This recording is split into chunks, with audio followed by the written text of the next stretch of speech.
Football is back, ladies and gentlemen, which now means it's time to get your team's football shirt.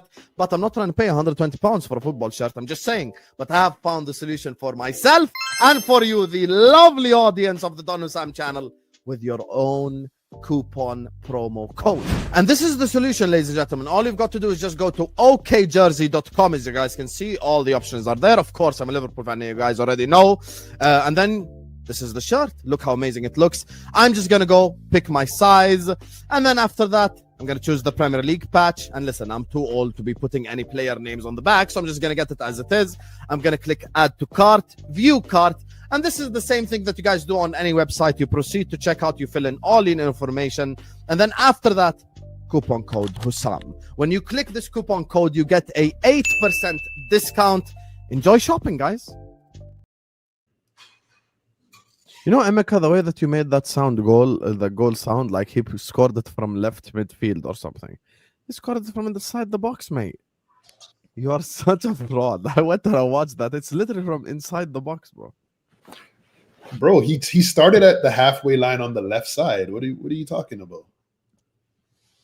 Are you watching the same? I'm watching it again right now. The goal happens literally from the penalty box, though. Yeah, but I'm saying he starts on the left. Like, he's on the left side of the halfway line. He starts like from the drift inside. Yeah, he just drifted inside, but he starts on the left. If you look at where he starts, I just think he's just a football player. Why would I be salty about a Liverpool player scoring a goal, you Arsenal weirdo? Anyway, guys, listen, big up to all of you. Make sure you guys are liking the video. Make sure you guys are subscribing to the channel if you're ready to do so. Big up to every single one of you. I'm fed up of watching Arsenal players score goals, so switch the England game off. Big up to all of you guys. Please hit the like button and subscribe. Keep getting stuck in the chat. Keep letting me know your opinions. And big up to all of you. This is another Liverpool show, Habibis. Tomorrow I'm probably going to do another Liverpool show. And then after that, we're going to do just more and more and more international football probably. So, yeah, big up to everyone locked in. As the General Aaron said, by the way, guys, Aaron the General is officially slot out, guys. It's over. The moment that Aaron is slot out, you know we are fucked as a club. If Aaron is slot out, we are finished. Is Rak slot out, by the way? No. Rak's slot out. I'm ending the stream right now. It's not. Emeka, are you slot in? Yeah. Okay, let me put the slot inners next to each other. So Fozzy and K-Mac enjoy each other company. You get me? I'm assuming Lex is slot out as well, so he's going to be the bottom row with you guys. He's not slot out yet. He's not said it yet. Fozzy is slot out. He is. He's not said it yet. No, you haven't said it yet, Fozzy. You fixed it. Yeah, listen. You've skirted around it, but you haven't said it. Okay. He's I'm old school, guys. You know what I mean? I'm from the 80s. What do you want me to do? He believes it deep down. I've never said this a manager ever. So it's gonna be different. I said it about Rodgers the last time, to be fair. But anyway, speaking of, look, big up to everyone locked in. Make sure guys are checking out our sponsors as well. OK Jersey. Use code Husam for 8% off. Make sure guys are liking. Make sure guys are subscribing. And let's just start this by talking about Liverpool right now. Forget the slot conversation a little bit. Mm-hmm. Actually, we can't forget it because it's probably even related to this question. But anyway, how do we get out of this mess? How do we fix Liverpool Football Club right now? So look, even if you want Slot gone, we know that he's not going to leave from now until the next game. So how do we get out of this mess? From a football perspective, from a tactical perspective, etc. So I want to start off with you, K-Mac. Talk to me. How do we get out of this mess right now? Well, there's a couple of fundamentals which have been on the slide for the whole year, really, and it's conceding goals. But the thing is, like, this has been ongoing for a number of years now. Like, it started with Jurgen the last 2 years of his tenure. We just kept on conceding goals, and at the moment, we're only scoring pretty much as many as we concede. And it's just not sustainable. And we had that conversation at the start of the season when a lot of the fans were saying, look, Liverpool keep on winning. It's not sustainable. Like, you can't keep on scoring in the last 10 minutes. And it's caught up with us. And now the goals have caught up with us, because when you stop scoring goals, but you keep on conceding, you're putting yourself in a situation where you're always fighting, and there's always that mentality in your head of, we're going to go a goal down here. We're going to go a goal down. And it genuinely looks like when we go a goal down now, it genuinely looks like it really does hurt us. And we don't have the faith in ourselves. When we went that goal down against Manchester City, it was like all the air just came out the balloon. And Liverpool were like, we're screwed. And it felt like we give up. I've never seen Liverpool give up, like in a first half. And it really felt like that. And somehow we got to get that back into the players. And I don't know how. Genuinely don't, because when your talisman is off it, when your rock at the back is off it, what else do you look for? Like, they're your guys. Like, I don't know. I genuinely don't know, but we need to stop conceding goals for a start. And look, I don't care about this attacking way that we are, like under Slot now, where it's just you just go for it and you don't think about what's going on behind you. We just need to make things tight and stop conceding goals. Ali being back is going to help, by the way. That's going to help, because that'll just help Virgil for a start, because he'll feel more confident that he's got his main guy behind him. And that's no slight on Mamadashvili. He's been great for me. He's been great. I'm not blaming him for any of the Man City goals at all. But we just need to start having clean sheets and then work our way from there. We have enough players to score goals. We always do. Like right now, like our joint top goal scorer is Gravenberch. So we can score goals like from all over the place. Is this true? We need to stop conceding them.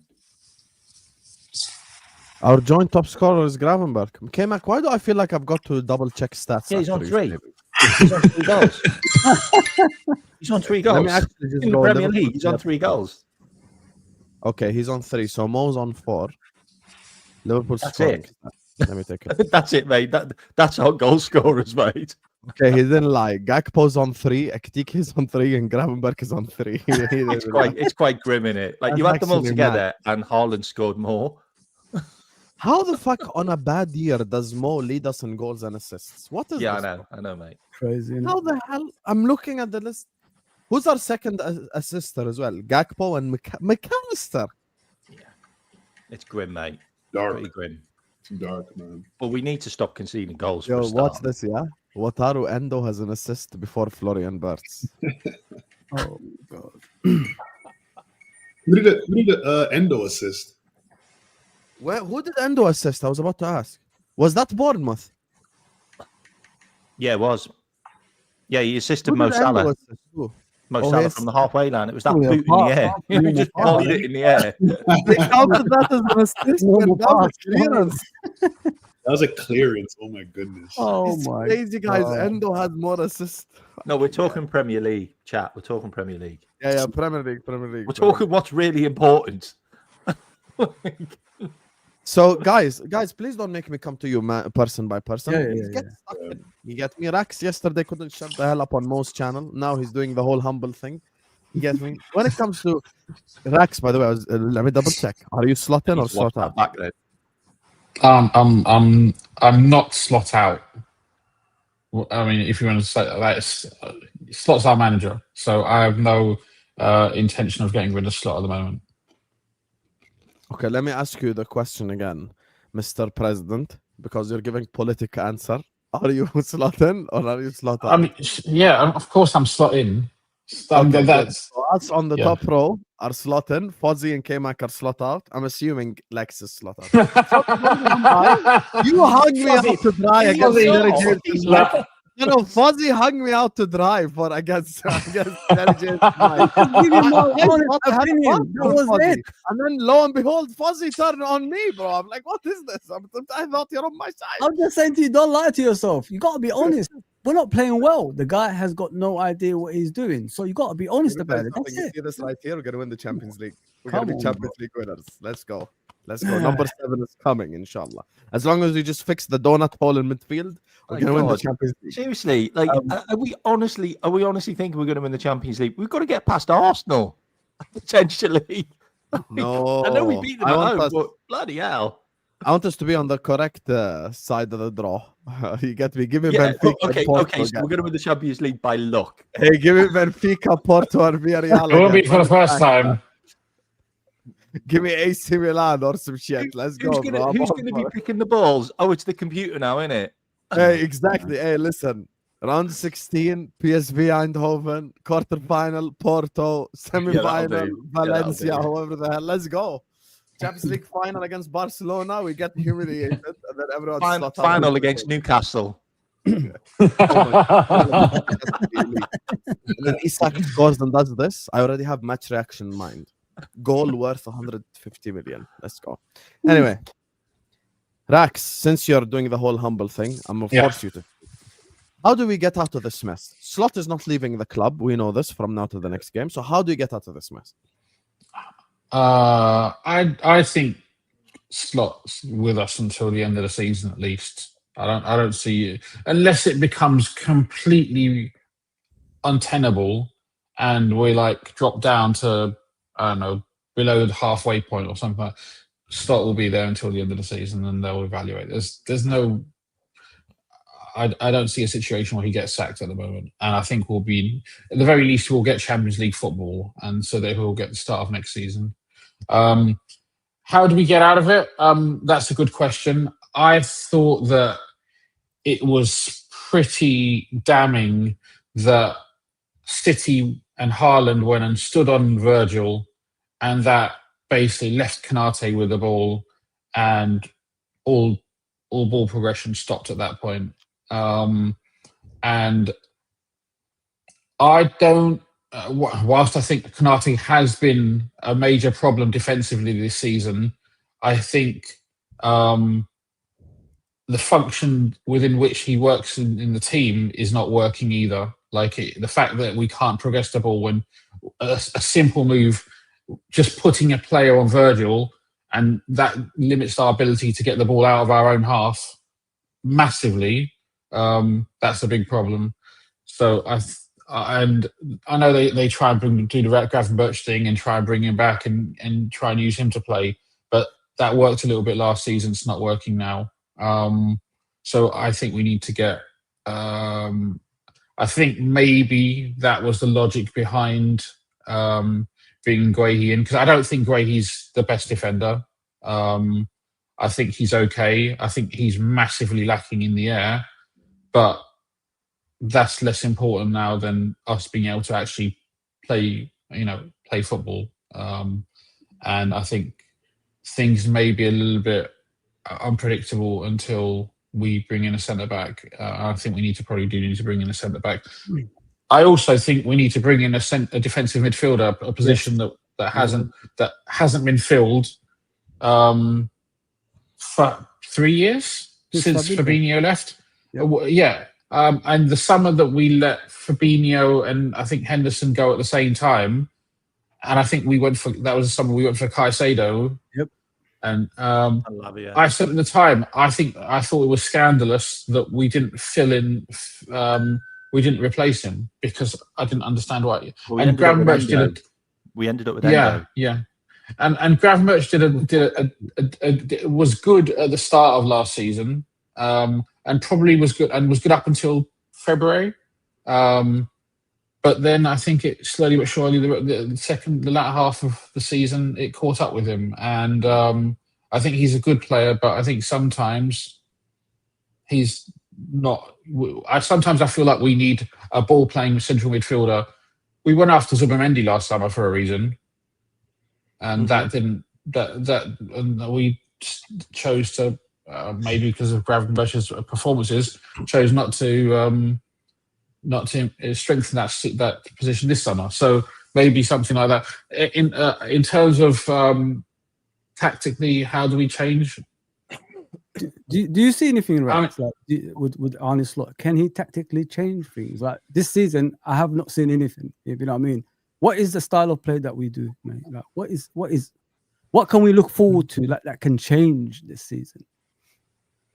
Well, It's been 11 games now in the Premier League, and obviously, I think obviously a few in the Champions League Cup. But look, I think the what's it called? The system that they were looking to implement. It's not just a system that would have come from Arne Slot. They would have had an idea of this when they started recruiting all these players. They would have been having discussions last season. How do we develop our style of play for next summer? And not just Slot. Slot just wouldn't be part of that. That would have been part. Richard Hughes would have been part of that conversation. Edwards and all these guys, the chief scouts and all that kind of stuff. So they would have had an idea. And I'm presuming this is not the idea, because if it is, then we're in fucking trouble. So I have to believe that it's a question of things just not going right, and they still believe that things can click. But right now, the situation is ridiculous, and I think Ekatike on the left. I would like to see him, but the thing is, Isak is not fit, so we can't. If there's no point in playing Ekatike on the left if Isak is not fit. I'm so glad this question right here is posed by Tron. Thank you, Tron, for asking this question. Big up, first of all, to the Football Terrace for the raid. Big up to Terry. Big up to everyone who just joined us from Terry's channel. We got 350 people locked in, even during international break, so I appreciate it. Please hit the like button. Please subscribe. Mike, if you want to come on the channel and cry a little bit, message me. I'll send you the link. So big up to all of you guys locked in. Slap the likes up right now and subscribe, and do check out our sponsors. I'm glad Tron asked this question, because there was one moment during that stream where I pressed Jerry, and I pressed him correctly, because here's my thing, and I say this to Emeka all the time. People think I just defend Mo because I defend him. That's not my point.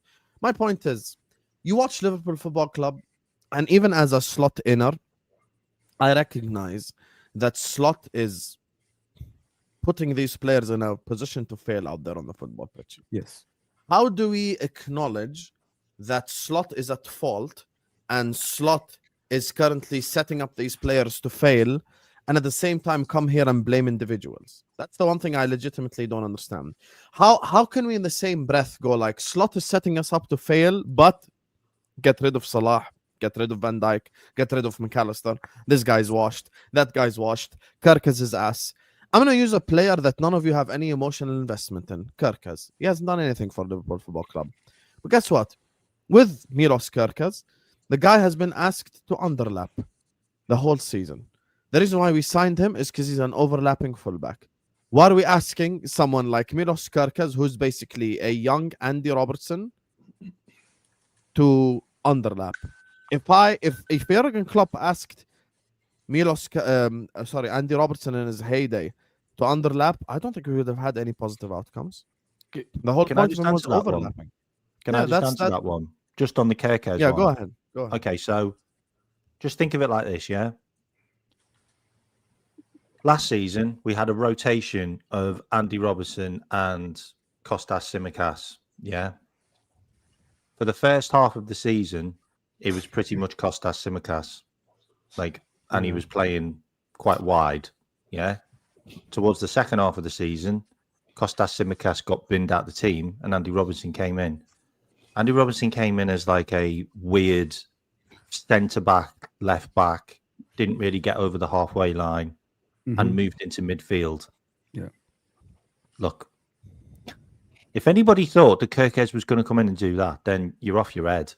That needs time and patience. Kirkaz was going to come in and do what Tsimikas does, but better. Problem with Tsimikas is Tsimikas wasn't fast enough. And if you watch Tsimikas, he's actually not a bad player. No? It's just he's not in the positions where the other players are so used to passing to Robbo, because Robbo's a pretty fast player. Well, he has been for years. So he's not there. So when the ball goes back to him, he's not actually there because he hasn't got the pace, which is why that didn't work. But for us to then change the whole kind of setup with the defense building out from the back, that whole change, all the players that were signed were misprofiled for the previous setup. Because if you sign a Frimpong for a right back, for example, Mm-hmm. And I'll be honest, he's not a right back. The last time he played right back was for Celtic. And that wasn't why he got bought. Like, he got bought because he's really fast. And then he found out, God, this guy's really skillful as well. Oh, by the way, this guy's got some really good output with GA and goals. GA and assists. Goals and assists. We haven't used him for that, really. Like, we've used him as a weird inverted right back. But now we're not playing inverted right back because the last couple of games we've been playing more defensive on the right side with Bradley. So that bit's changed. But that's also not going to suit Frimpong when he comes in because he's not a defender. He's not a defensive player. So you want to put him where Bradley is. That's not going to work either. So for me, just that dynamic in itself is just whack. And that's down to the manager. Like the manager set that up. Like in pre-season, he's gone, okay, that's what I'm going to do. And now, what have we got? We had an inverted right back. Now we haven't got an inverted right back. Now we've got a more defensive. So do you right back. acknowledge we can't blame individuals then? I don't think we can blame individuals because that's not their attributes. Like you can't throw Perkez into a team when his main, like literally, he won player of the season because he is bloody good at getting up and down that flank. He's not a great defender, by the way. I'm not going to lie. Like, not great every defender. right back in the modern day is a great defender. Yeah. They're all attacking. But what he is what Kyle Walker was. That's it. That's what I was just about to say. He's going to be there. Yeah. He's going to be stood there. You know, if someone runs through, you get back and defend. Yeah. And he's also pretty good at crossing the ball. Yeah. But I think Slot's been a disaster tactically. I think there's no doubt about that. But I think there's definitely a big elephant in the room. And this is where my concern for Slot is, where I think he's going to die on his sword because I know what you're going to say here, and it's going to piss Don off. It's Say it again. Say it, but get ready for an argument because I'm here for it. Argue, man. I think it's the elephant in the room. And I want to preface what I'm going to say by when obviously that elephant in the room is Mo Salah, our best player. Our best player last year, carried us to the title, etc. Now, I want to preface what I'm about to say by saying that when we signed Salah to that 2-year deal, I said it, and I said it on this channel to you, Husam. I said this year, or at the time, next year, so this year was going to be Salah's last season. I always said that from the start. I said, Edwards is too smart. Even if he looked at the data and looked at the numbers and realized at Salah's age there's going to be a sharp decline, Edwards is too smart to let Salah walk for free when there's almost a guaranteed bag from Saudi just waiting there if we sign him up. So I always figured we'd sign him. You can unpack that as much as you want, but tell me, why is he a problem right now? Yeah. Why is it an elephant in the room? I'll get there. Tell me. The elephant in the room is that we're defending with 10 every game, which we were doing last year as well. I would say 10.5 because Salah, if you look at his defensive effort last year, as little as it was definitely way more than this year. And the best comparison of that is go back, and I went back to watch it. Go back and look at how Salah defended when we went to the Etihad last year. If you guys recall, Trent was getting skit. Like, if you thought Doku looked nice this past game, go and look at what Doku was doing to Trent last year. Salah was there every time to help out. Gravenberch was there every time to help out. If Salah was defending last year the way he was defending this year at the Etihad, we wouldn't have won that game. Doku would have killed us the way he did this year. And I think at the end of the day, the difference was last year we were getting that output from Salah. And I think when I see people talking about the impact of Jota on the team, I think for most of them, it's a little bit overblown, but I don't think it's overblown for Salah. Because when I look at his body language, he's just not the same guy. Like, a part of that is age and getting older, but I think the death of Jota has affected him more than any other player on our team. And I can see it. I can just look at him. He's not even like, there's an interview he did last year where he talked about, I think it was a conversation he had with Klopp where when he first came, he'd miss and his body language would change. He'd be angry at himself or whatever. And and Klopp told him, listen, everyone's watching you. Even when you're missing, I need you to remain upbeat and at least look like you're still in the game. So if you notice, if you go back, Salah would miss and people would get angry at him for it, but he'd be smiling after he misses. He'd be playing like shit and he'd be smiling the whole time. And that's how he explained it. And if you look at Salah this year, it's just his face, like he's making mistakes. He's putting up his hand. He's just upside. What'd you say? God. What'd you say? Sorry.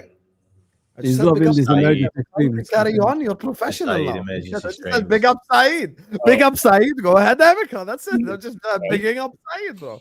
Saeed's a big deal. Makes now. a change from you guys doing them. Yeah. Big up Saeed. But yeah, I think he just looks off of it. And I think as a coach, like, and I know he's gonna get angry about it as we saw versus Frankfurt, but you got to just take him out of the firing line. Exactly, bro. That's what I was about to say to you. This has to come out, and I think you will see. Again, that's not going to improve. I'll ask you a question. Very simple question. Do you apply everything you just said to Virgil van Dijk? In a large extent, yes. But the difference with Virgil is that we don't have anyone to bring in for him. Like we don't. Oh, really? Who do you have to bring in for Mo? Chiesa? Yeah, I would play Chiesa on the right wing. Who do you have to bring in for Virgil? Gomez? Should we drop him? No, I would take this half-assed version of Virgil. I don't trust Gomez. So you take half-assed Virgil, but you won't take half-assed Mo. Why? Because I don't have an adequate replacement. Chiesa has shown me he can come in and actually produce this year. Gomez has come in and he's shown me he's been asked the whole year. So even if you want to say Virgil's not performing, this performance even he hasn't played. Has Gakpo been good this season? I don't think Gakpo's been great. But I've been. You know what makes me laugh? You know what makes me laugh? And I'm pointing out the chat as well on this is you're all banging on about this Salah thing and the elephants in the room. Well, you're all about to find out in a couple of weeks' time whether it is or not, because he's going to AFCON. Yeah, but I'm not even. We don't improve with Salah out the team, then we all know that it's the manager. Well, but that's the first thing I said, K-Mac, is taking Salah out of the team isn't going to automatically be some magic pill that's going to improve the tactical errors that Slot's making. He's going to have to improve on that. But the first thing you mentioned is becoming harder to beat. It feels like to me when I'm watching, it's almost impossible with the way Salah's defending this year. I don't think it's one player. The way Salah is doing what? I think that's not on Salah. That's a directive he has been told not to defend. Also, another thing, sorry, I want to bring this up. The entirety of last season, Mo didn't defend. Listen, in specific moments, he did defend. And I gave the example of last year at the Etihad.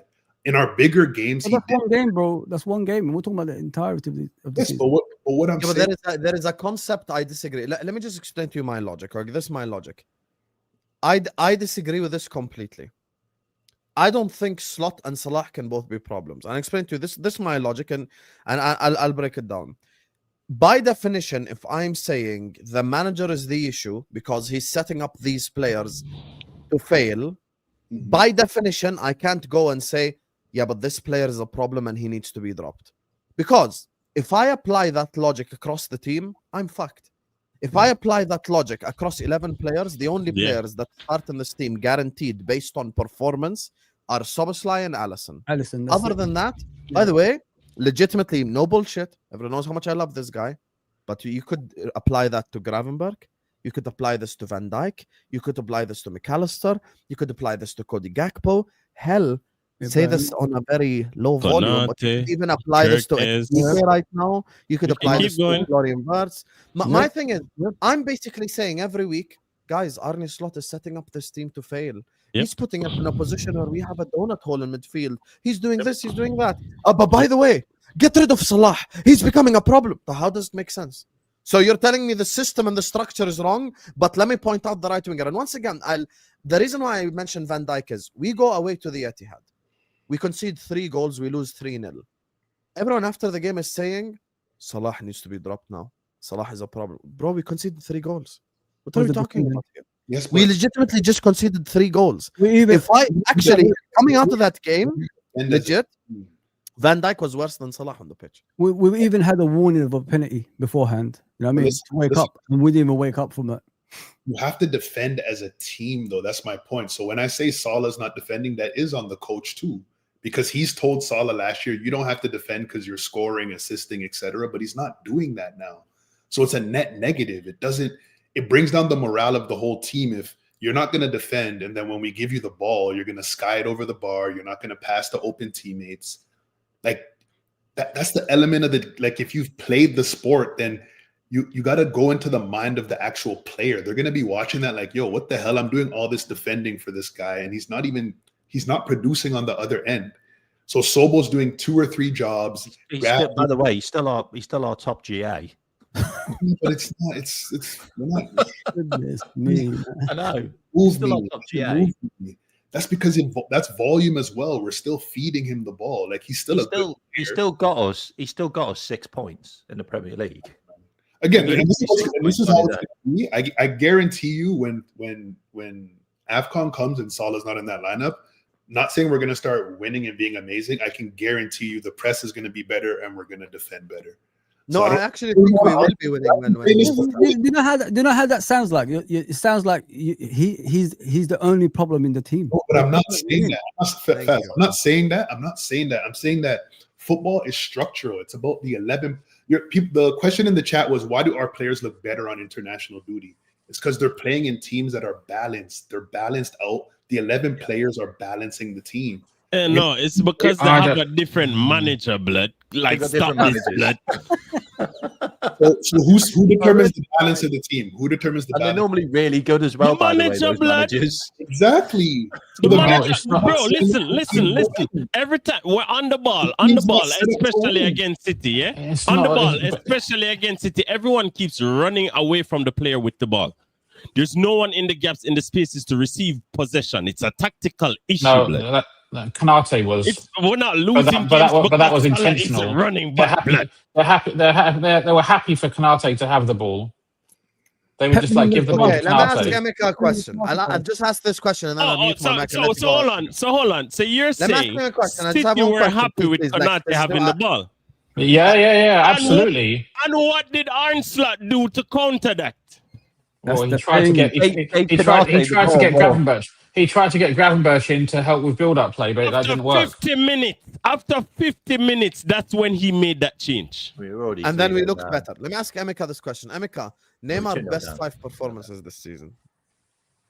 Yes, I don't think we've probably only had 2. Probably Madrid and Okay, name our best 5 games. Madrid. What else? Maybe Villa. Atletico. It was not a good game. What are we building? What are we doing? Which game? Okay, that's fine. Let me just hear Emeka's opinion. So Aston Villa, Real Madrid. Minutes. Who else? Atletico. Maybe could have been 2-0 down. That's literally the history of our team. We fucking could have been 2-0 down. Okay, so no good games then, mate. No good games then. Last year as well. That's in our team. Okay, keep going. Name 2 more games. So I'd say Atletico, Villa, Madrid, Frankfurt. Those are the only ones that come to mind to me this year. Everton, would you say Everton was a good game? The first half was good, yeah. Okay, so out of these 5 games, only 1 Mo didn't play in.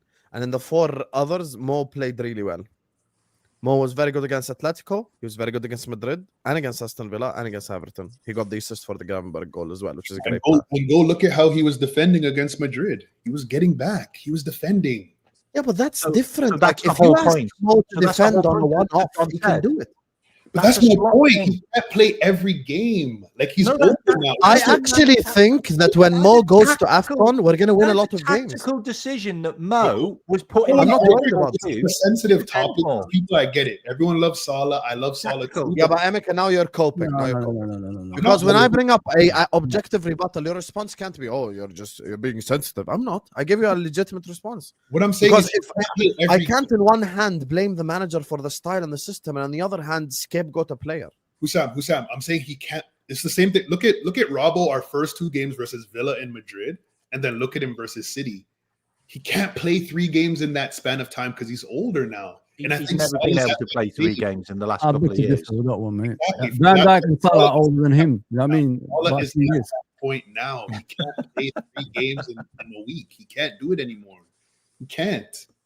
So again, he's younger than Van Dijk and Salah, bro. That's a You know good what I point, by the way. No, but the point, Fuzzy, with that is every player is different. I don't even necessarily think that's the case, that it's a Robbo issue, that we were just shit as a team, and Robbo was a component of that. And maybe that's down to Robbo not being able to play 3 games in a week. Maybe it isn't. I don't know. Right. But every player is different. Every player will drop off a cliff at a different time, and so it's not inconceivable for them to be older and not have dropped off a cliff, and Robbo too have dropped off a cliff. That's all I'm saying. Like, yeah, but it's not the just whole an age thing. thing Correct, that's necessarily. the whole team. I don't blame one player. I think it's a team, a system issue. Yeah, of If course. the whole of team course. is not performing at one, like as one or individually, that's a system issue. You know what I mean? You can't just blame one here, blame one there. Tell me one player that came out of that Man City game that played well. There ain't. Not even just that. It's not even just that. But for the majority of the season, most of our players have been underperforming. Yes. And then I continuously speak to the fact that if Szoboszlai is your best player, then you have issues. Because from a technical perspective, a lot of our midfielders are more technically savvy. But he has something that they don't necessarily have, a bit more physicality, a bit more energy. Once he starts outperforming everyone on the pitch with less technicality, simply means that from a tactical perspective, you are setting up the team that suits runners, but you don't have those guys. So you need to set up the team different. It has to be a structural issue. It has to be done in training. It has to be, here's what we're going to do, guys. Instead of running away from the ball or trying to group in the box for when Salah gets the ball, for him to cross it in and it get cleared by the defenders, how about we structurally set up a system where each player on the ball has an option whenever he's on that ball, irrespective of how the teams that we play against set up tactically. We can actually just play in the spaces, play between the lines, and actually play some actual football instead of trying to do this slightly kind of like what we used to do on the club, but at the same time slightly, because if you look at a lot of words misplaced passes, his misplaced passes usually are because the player who he's trying to pass it to isn't occupying the space. They're trying to run away from the ball. A lot of the times it happens with Gakpo, it happens with Salah, it happens with all of these guys where teams know what we want to do, what our players want to do off the ball, so they just step into the passing lane. Because Wirtz gets it, he's trying to play the ball into feet. 99% of the time, Wirtz wants to pass the ball into feet. 99% of the time, we run away from Wirtz. Wirtz is then forced to dribble, forced in a corner because he's getting pressed. Then he loses the ball because there's no option for him to pass. It's either there's no option for him to pass it or he has to pass it back. That's why last game, Konate just had the ball. I was yelling on top of my lungs, brother, change the tactics. Konate cannot be our primary ball handler. He's just standing in one place, having no passing options, no idea what to do. We look clueless. Every time we get the ball, it's just slow. You pass it here, you pass it there. Then the guy that gets the ball stands, looks, what shall I do? Pass it back to Van Dijk, pass it back to Gravenberch, back to Konate, over to the right, to whoever is playing right back. Take your pick. You get me? It's just a matter of, it is tactical, irrespective. And that's what I said. The man them said, oh, what players would you want to get rid of? And I said to the man them, I cannot make a conclusive decision as to what player I want in this team currently because they're not set up in a way for me to see their best attributes. Exactly. If it was a case where we had a starting 11 and 9 players were playing well, but 2 players weren't playing well, then I could single out those 2 players and say, Thank you. Slot has been doing his job because he's getting the best out of the 9 and the 2 are a problem, so we need to replace them. But I cannot say that because no one is playing well, so it's the fucking manager. Emeka, there you go. See? One thing as well. One thing I want to say on that. Do you believe we can blame Mo? This is where it comes down to the manager. Yeah? Who here believes we should blame Mo? You can't blame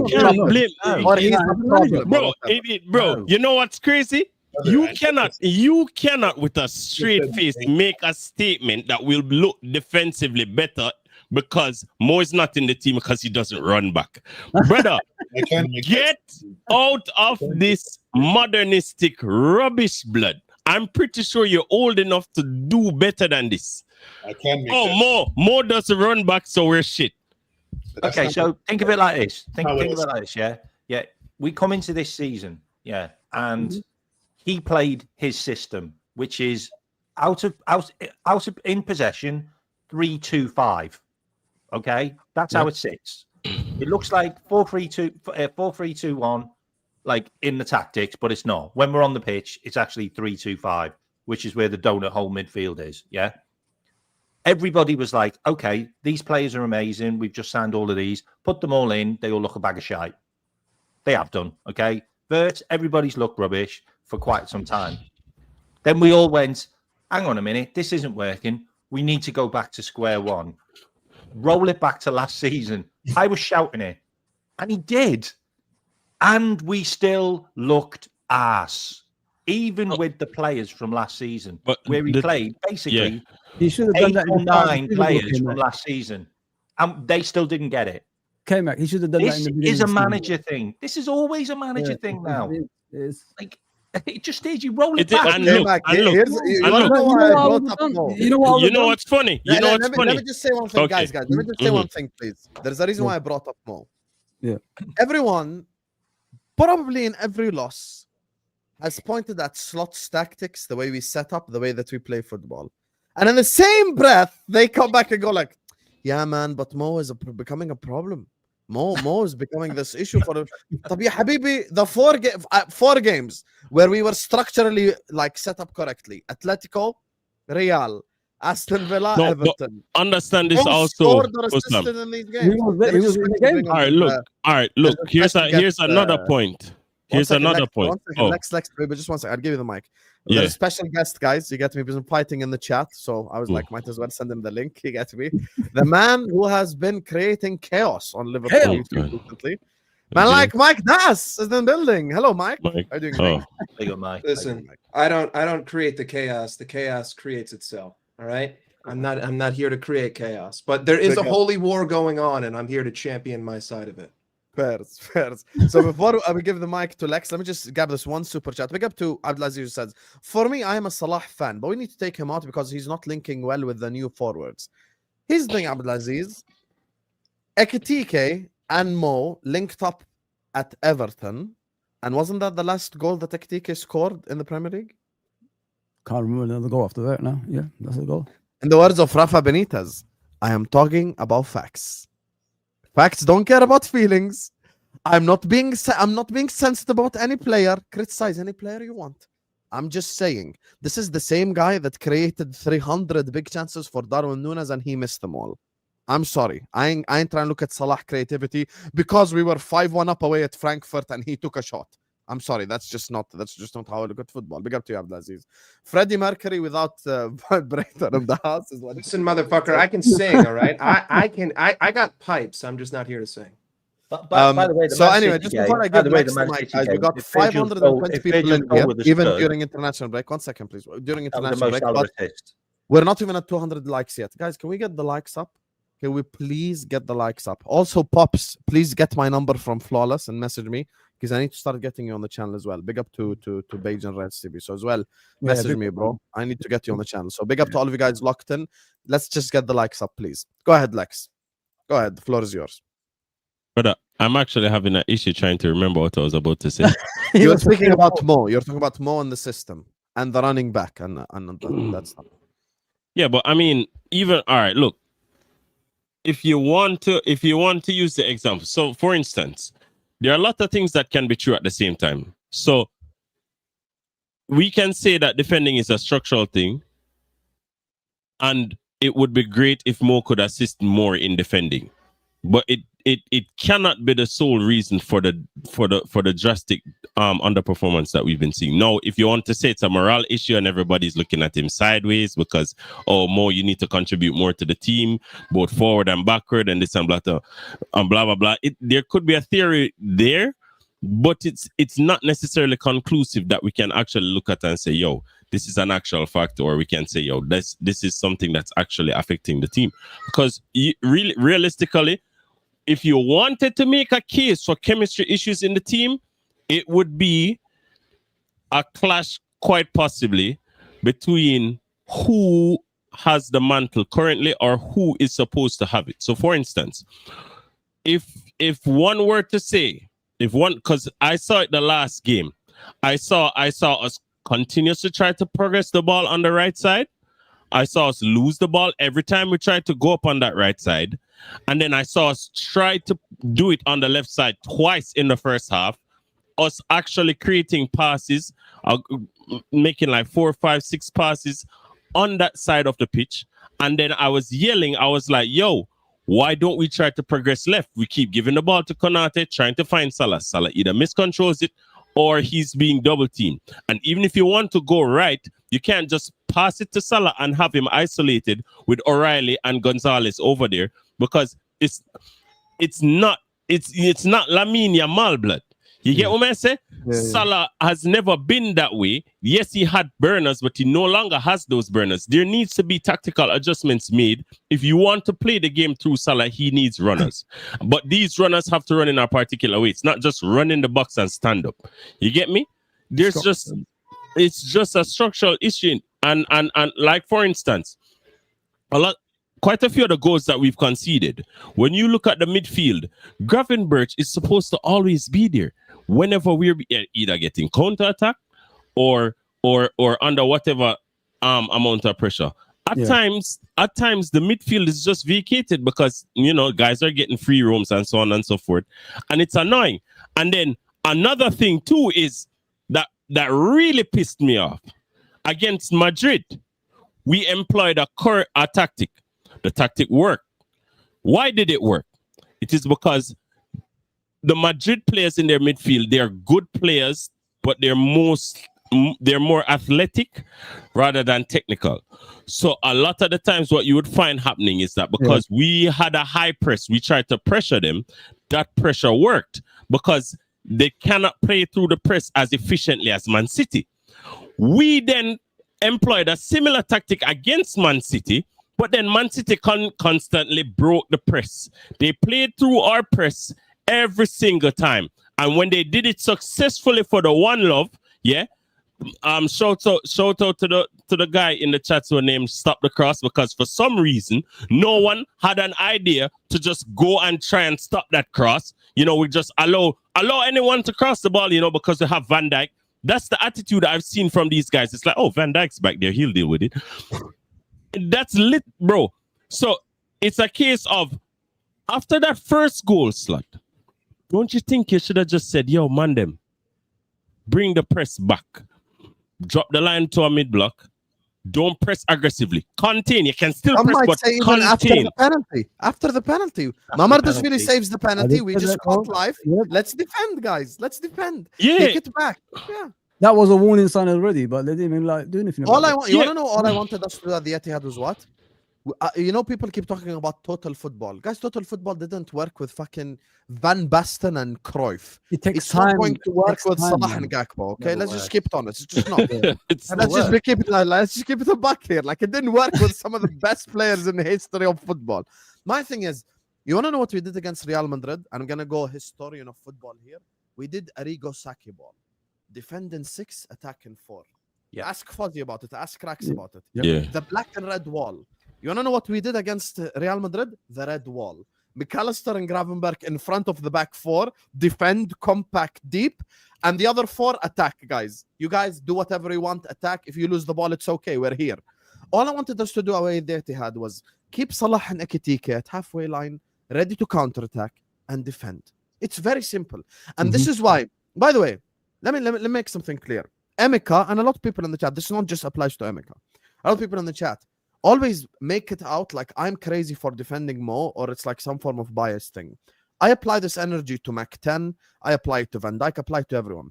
If by definition I'm asking these players to fail on the football pitch, I can't individually blame them. What Lex said about he's not Lamine Yamal, I agree with that. But why am I asking Salah to be the Maradona of this team? Why am I asking him to hold up the ball, dribble past 3-4 players, then create a chance? That's kind of not how this goes. And the second thing as well I want to say is, and then I'll let you guys go as well. The second thing I want to say is about this is the following. Look, this season, forget last year, this season, the wins that we had this season, Mo played well in, for the most part. Everton, Atletico, Aston Villa, Real Madrid. These are games where he himself performed when Slot fixed the system. So by definition, what I need to do is fix the system and style. And by the way, that's what Lex said earlier, which I agree with. Let's fix the system and style. And if Mo still looks like ass with a fixed system, drop him. Simple. No problem. Drop him. But I can't say that with a donut hole in midfield, us getting counter-attack to fuck. Goals conceded against Man City. Robertson should close down the crosser. Konate needs to win the header. The second goal, Van Dijk puts out a stinky leg. No one closes him down. I'm already 2-0 down without Salah causing anything. Without Salah doing anything wrong. I'm 2-0 down, and now I'm blaming the right winger. You know and what's funny? Did the same thing. The second goal. I promise I'm going to mute my mic. People did the same thing away at Brentford. We go away to Brentford. We concede 3 goals. We concede 8 big chances. Our defense gets abused, and people come out of that game saying, drop Salah. Guys, are we normal? Are we okay? Like, are we actually okay as a fan? They know what is. Did we expect Salah to be Superman like Vegeta? Because no one wants to admit the truth. Can I just say one thing on that Man City game as well? That second goal, that all started because we didn't go over and stop them from taking a short corner. And they did it twice. I said it before they even scored. I said that there's too many players free edge of the box. I said that straight away. And then what happened? They scored the goal. They did the short corner before that, and no one ran over. And I'm like, oh, hang on a minute. When do teams get to play short corners to each other now? Like, and no one clicks on. It's also a deflection. Sorry, go on. Yeah, but you know what? Sorry. No, go on, you just come. Go on. Listen, it's just no one wants to admit the truth. You know, everyone just wants to sit here and they want to cope and they want to make excuses and they want to point to this, they want to point to that, they want to look at symptom A, symptom B, symptom C, symptom D. They just don't want to accept the fact that this manager has infected this club with pure estrogen. It is pure flaccidness. It is the antithesis of what Liverpool has been for the last 10 years. It is soft pussy bullshit. I look at these players, they're walking around the pitch. I'm trying to build up. Guys, it doesn't matter what your fucking system is. If everyone walks, you're screwed. Okay? McAllister right now is doing his best impression of putting a walker on the pitch. He looks like a senior citizen. Ryan Gravenberch, he doesn't move. Szoboszlai is the only one that moves, but he moves like a headless chicken. The front 3 don't move because they just stand as though they just looked at Medusa. And they said, I'm now turned into stone. Guys, at the end of the day, it doesn't matter because this mentality has infected the club. You look at this manager in his post-game press conferences. It's nothing but excuse after excuse after excuse. And isn't it funny that the same excuse that he leaned on couldn't be used because City played less long balls than any other team has played against us this season? 32 long balls. Every single time I hear people talk about this club, they just want to point to what they're looking at. And they're not asking themselves why. Like, you're going to blame Konate when Konate was forced to the touchline every time he had the ball. Well, what happens when you go to the touchline? Well, now it's a one-dimensional play. What happens when it's a one-dimensional play? You get closed down. What? And then what happens? Then what happens? You're forced to play a 40-yard pass. You see, we don't have an ability issue at this football club. Arne Slot is arrogant. He is arrogant. He thinks that we're capable of bypassing a midfield 6 with a 40-yard pass with 4 players. And everyone out there is in this coping mechanism of thinking that if we get Bastoni, all of a sudden things will change. If we get it is shocking beyond belief how the fact, I mean, it all just comes down to the fact. It's a structural issue. Nico Gonzalez is taking a shot. When we try our shots from 25 yards out, it's blocked by a midfielder. No. Why does he have acres? Why does he have acres of space? And then what we do is deflected goal versus Newcastle. Gravenberch deflected goal versus Aston Villa. Every time we've shot from outside the box this season, good things have followed. The issue is that we can't get into the position to shoot from outside the box because we don't play with a midfield. Salah has been poor in front of goal. I'm willing to admit that. Absolutely. But at the same time, if I remove the connecting piece between the back line and the front line, I'm expecting both the back line and the front line to look like ass. Cody Gakpo looks like ass because he doesn't get any help. Salah looks like ass because he doesn't get any help. The midfield looks terrible because they don't play in midfield. everything boils down to the fact that we vacate it both in the press and in build-up. We play a 3-1-0-0-6, and when we're pressing, we play a 4-0-0-0-0-0-0-0-6. Okay, so there's acres of space for you to absolutely demolish us, and that's all down to the manager. And we had these same problems last season. We couldn't build out of presses last year, and we resorted to the long ball, and it's just gotten worse because we're not miracles up front. Mo Salah's not putting up 47 GA. From Van Dijk to Salah. Yeah, no, and then you're going to sit here and you're going to tell me, well, we're missing Trent. Okay, so you're telling me that the only piece that Arne Slot needs is someone who can hit an 80-yard pass? I'm sorry, that's terrible football. I don't want to see it. At the end of the day, this guy has lost his marbles. I don't understand how you could have faith in him. And any reason that I have heard from someone who backs him, it boils down to, I hope. That's it. That is the only articulable sentence that you can come up with. It's going to come around. He's going to get it right. Because there is zero evidence. In fact, there's contrary to that. Because from game week 1 to game week 11, we have done the same exact thing in every Premier League game. I'm not counting the adjustments that we made in Europe. We have not changed a single thing about our approach to Mike, 1 minute. Of England. Why? I mean, then you're selectively choosing data, right? You're saying you're not counting. I'm talking about just the Okay, yeah, but so you asked. Okay, you said I'm not selective. You're being selective with data, and then you said you are being selective with data. Well, the Prem is where we're failing. We're not failing in the Champions League. We're 3-0-1. We're playing the same team. We're playing in the same way. We're not. There's not massive differences between how we're playing. We're just in different opposition. There are massive differences. We played one game in a 4-4-2, blood. What you saying? There are massive differences, and we also didn't even look good. And Frankfurt conceded 2 goals to set pieces. We played 5-4-1 against Frankfurt. Come on, blood. Again, all I'm trying to tell you is that there hasn't been any implemented change into this side on the island of England. Not a single difference. And yet it's gotten regressively worse. So there's nothing that you can actually point to with evidence and say he tried to change this or he tried to change that. He didn't. He just flat out didn't. And if he did, it's because we went down 2-0 and Joe Gomez had to come on for Florian Wirtz. Or if he did, it's because we're down 2-0 and Endo has to come on for some other random guy or another defensive sub for an attacker because we need to do rotational benefit. Like, dude, it's just cope. It's just hope. Like, we had this whole Civil War thing. In 3 hours and 45 minutes, not a single person could give me a single reason other than I hope. I hope he'll turn it around. I think that because he won the Prem last season, magically, he's just going to poof like a wizard and just change on a dime. But Mike, let's take that to its logical conclusion. So what are you saying? We should get rid of Slot. That's what you're saying.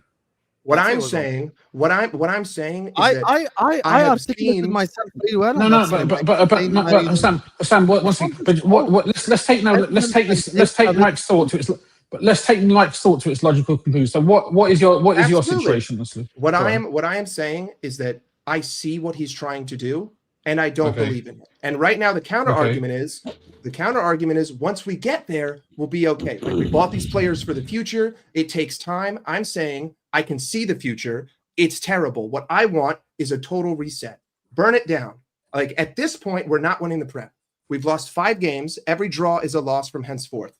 It's that simple. I don't remember the last time. I don't think any Liverpool fan is now saying we're going to win the Premier this time. Absolutely, so, we're already. Okay. He already binned. He already binned the Carabao Cup. Yeah. Europe is a different story because at some point in the knockout stage, I'm going to have to play someone from England, and I have zero confidence playing anyone who is in the Premier League. So if I face Arsenal or Chelsea or Tottenham or City in the quarterfinal or semifinal, I don't see it coming. So at this point, again, 6 weeks ago, I said stage 1. We're at stage 4 now. We're like that's where we are. We're at stage 4, right? We are so far behind. We are going backwards. I would rather cut my losses. Say, you know what? Screw it. I bought these players for the future. That's right. I don't believe in Arne Slot in the future. I'm willing to take that short-term fall to bring someone who will implement at least a style of play that makes any sort of coherent sense. That's what I'm saying. I do not have faith in it. I don't think the club will do that, though. I don't think the club will do that. No, but that's still my opinion. The thing is that, first of all, there's still an element of hope there, right? You may say you don't see a bright future. I understand that makes some sense, but whoever we bring in, there's always going to be an element of hope because this is not the plan that I'm sure that Slot and Edwards and Richard Hughes had in mind, right? In terms of outcome or execution? In terms of outcome execution. Execution. I actually argue both. They didn't want to execute it this way. But execution is always a starting point, right? You believe you execute correctly, and then the results will follow. It's the same as saying, what's the? That's the problem, because he believes he is executing correctly. He thinks he's doing things right. He said we played better against United than we did against Real Madrid. He said we played better against United. But we all know that managers will say stuff in the public which doesn't necessarily reflect their ideas in private. You can't start saying, oh yeah, we played brilliantly against Man United and then lose and think, okay, everything's perfect. We were all eulogizing about Slot this time last season, right? And whilst I accept some of the passive nature, I called out some of the passive nature of his approach last season because I thought there were some games where we could have gone for the jugular and we refrained a little bit and got a draw. And it didn't really hurt us because we'd won so many games. I mean, we didn't lose a game between Forest. Arsenal also dropped points every time we dropped points. That was also But ultimately, I think we maybe drew 4 games in that period or something like that, which is when Arsenal. But we didn't lose. But the main thing was we didn't lose between Forest and was it Fulham? Who did we lose to our second game? I can't remember. Yeah. And that was like a period of 18, 19 games. We were so far ahead at that point that the league was virtually over anyway. Can I just mention this? Okay? Because I have been down this horrible road already. But the only difference is the guy didn't win a Premier League. He lost out by 2 points because of a Gerrard slip. Okay? Brendan Rodgers got 84 points and got beaten to the Premier League by Manchester City by 2 points because of the Steven Gerrard slip. The next season, Liverpool finished 6th. We didn't sack the manager when we should have, and he got a full rebuild that season, over 120 million. Okay? Just hear me out. The season later, where did we finish? Where did we finish the season later? I don't know, 8th probably. I don't know. 8th. And we had to bring another manager in because we didn't sack this guy when we should have. The correlation those are wildly different. No. Those are wildly different solutions, Kevin. You're missing out vital, huge, important. No, it's not. You're just looking at seasons and managers and goals. The season that Manchester City won that league, they won it by 2 points. Yeah, they won it with 86 points. The last time the Premier League was won by 84 points, by the way, with 84 points, was by Leicester. Okay? We did a Leicester last season. Because nobody else was there. You're missing. We won the beach with 7 games to go. Arne Slot was having girls partying, pop champagne on Ibiza, while the other guys were still fighting for top 4. That's a different story. Second place also finished on 75 points. Everybody keeps on saying that this guy won the league. This guy won the league. Yeah. We all said it, including UK, Matt. Brendan Rodgers almost won the league because of Luis Suarez. The correlation with Mo Salah having the Ballon d'Or season of his life, it's so uncanny. And look, are you trying to tell me that Konate doesn't look like bloody Mamadou Sakho right now? Are you trying to tell me that? Are you trying to tell me that we can't defend set pieces anymore? Brendan Rodgers had the same problem.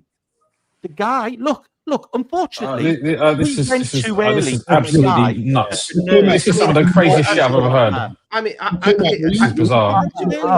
I think he just won't listen. What is the fascination between drawing parallels between the Brendan Rodgers season this season when there were wildly different scenarios? You can pick out isolated facts. You can pick out isolated facts that may be the same. Doesn't mean that the context is the same. We'd have won the league, so we'd have had a league with.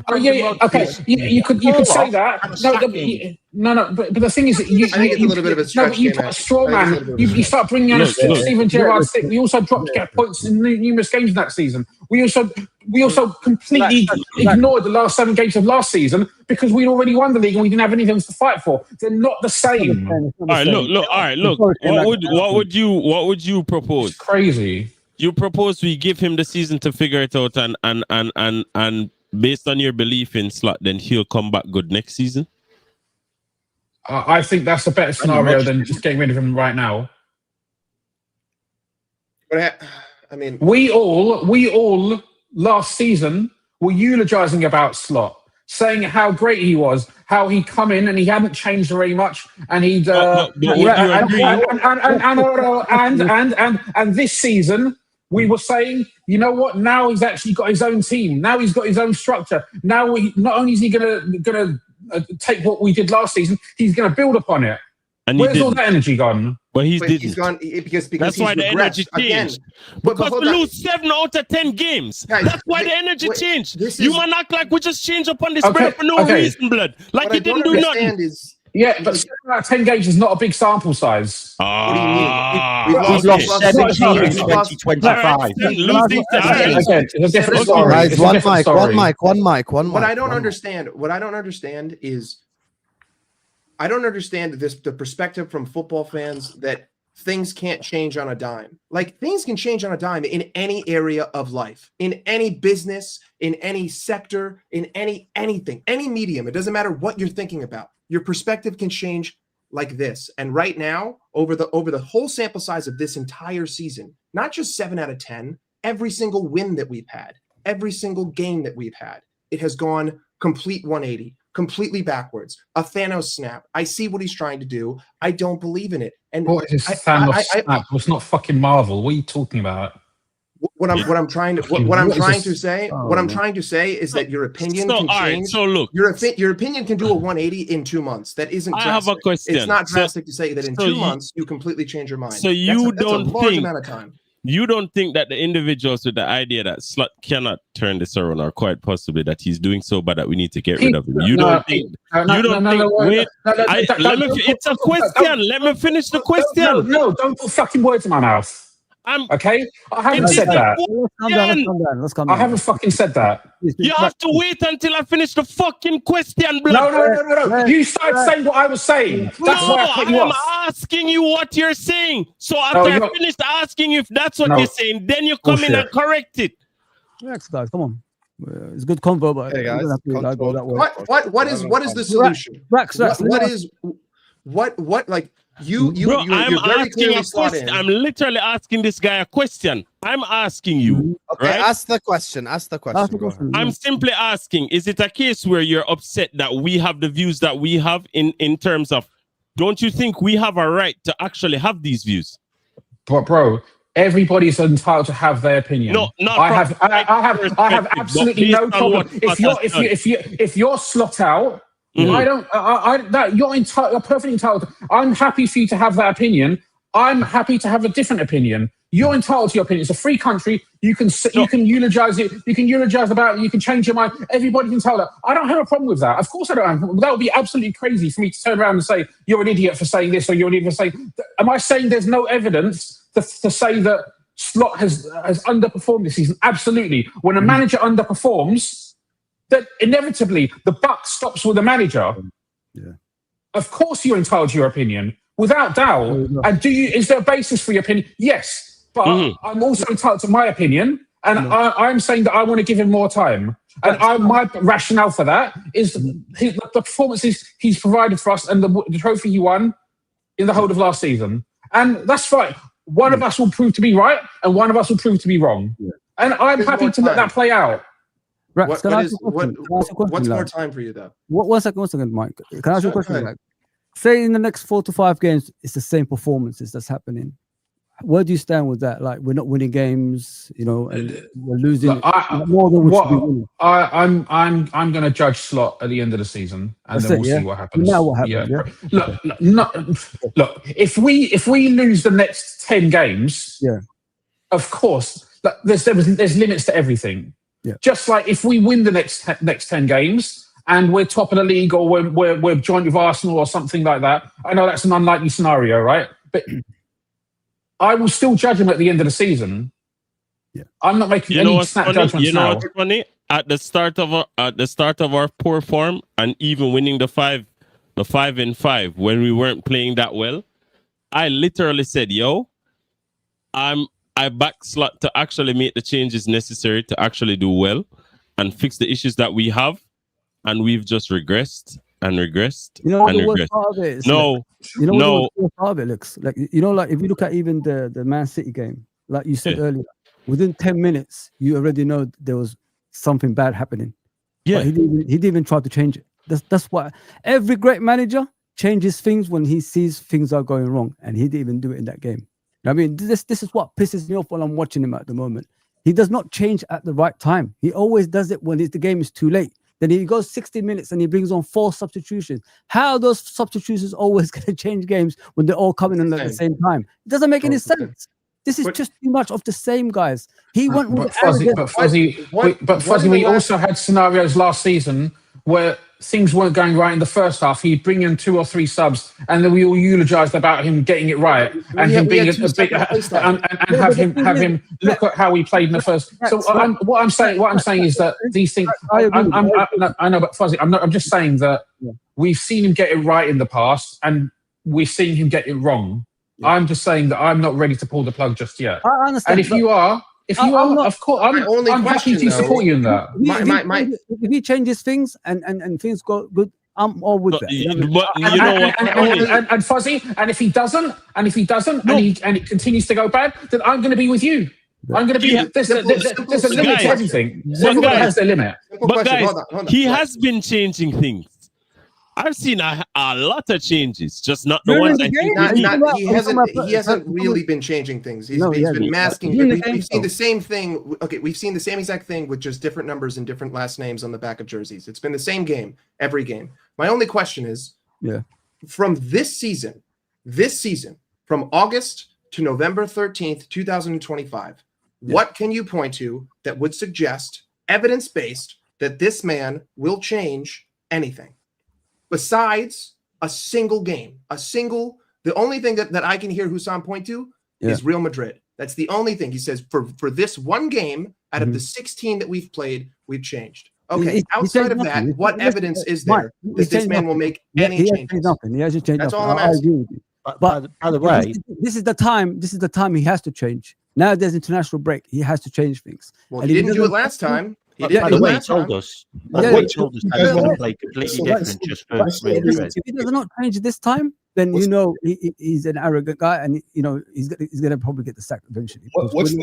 It's not sustainable, this way of playing football. Let's just put it that. To be honest, what's the change? What's the change if the personnel doesn't change? What is the he needs the personnel? He needs everything. He needs to go to a defensive mode or something. You know what's funny? All right, you know what's funny? You know what I think? I think the main issue that we're having is that the changes we made to the squad don't suit how Slot wants to play. Yeah, but no, we are saying so where your argument of the arrogance comes from is that because of the current construction of the team, he needs to drop that arrogance in terms of how he wants to play, make the adjustments to actually make the team play better. Yeah. No, if he doesn't do that, then obviously we are going to conclude that, hey, because to be honest, we're all arguing here, but I think all of us are right. So for instance, I think personnel will actually come in and help.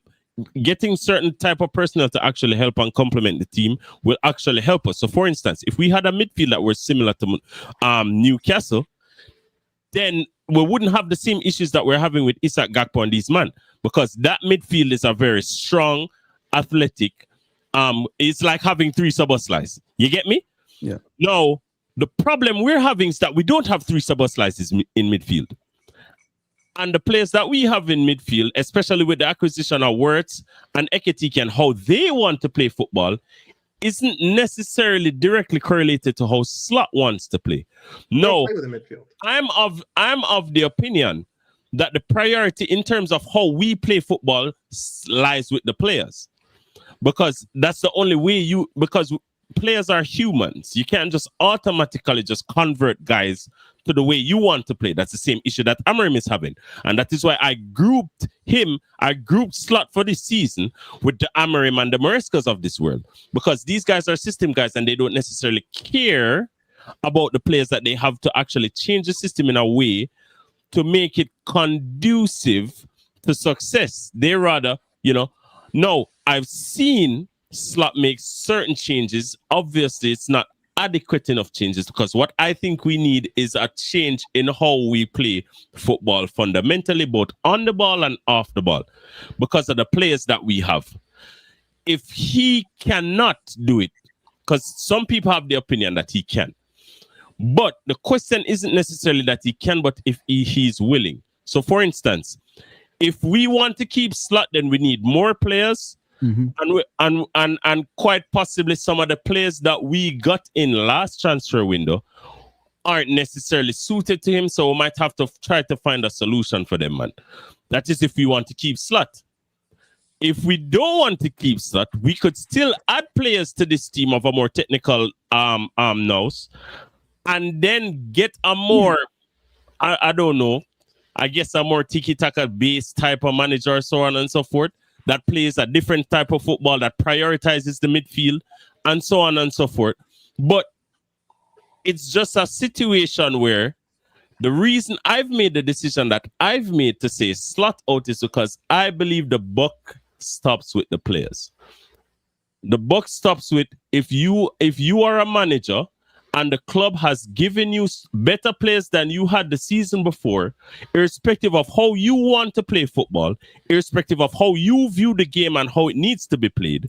If you don't have the players to play that way, you need to change it to suit the players and then get the success that you need to get.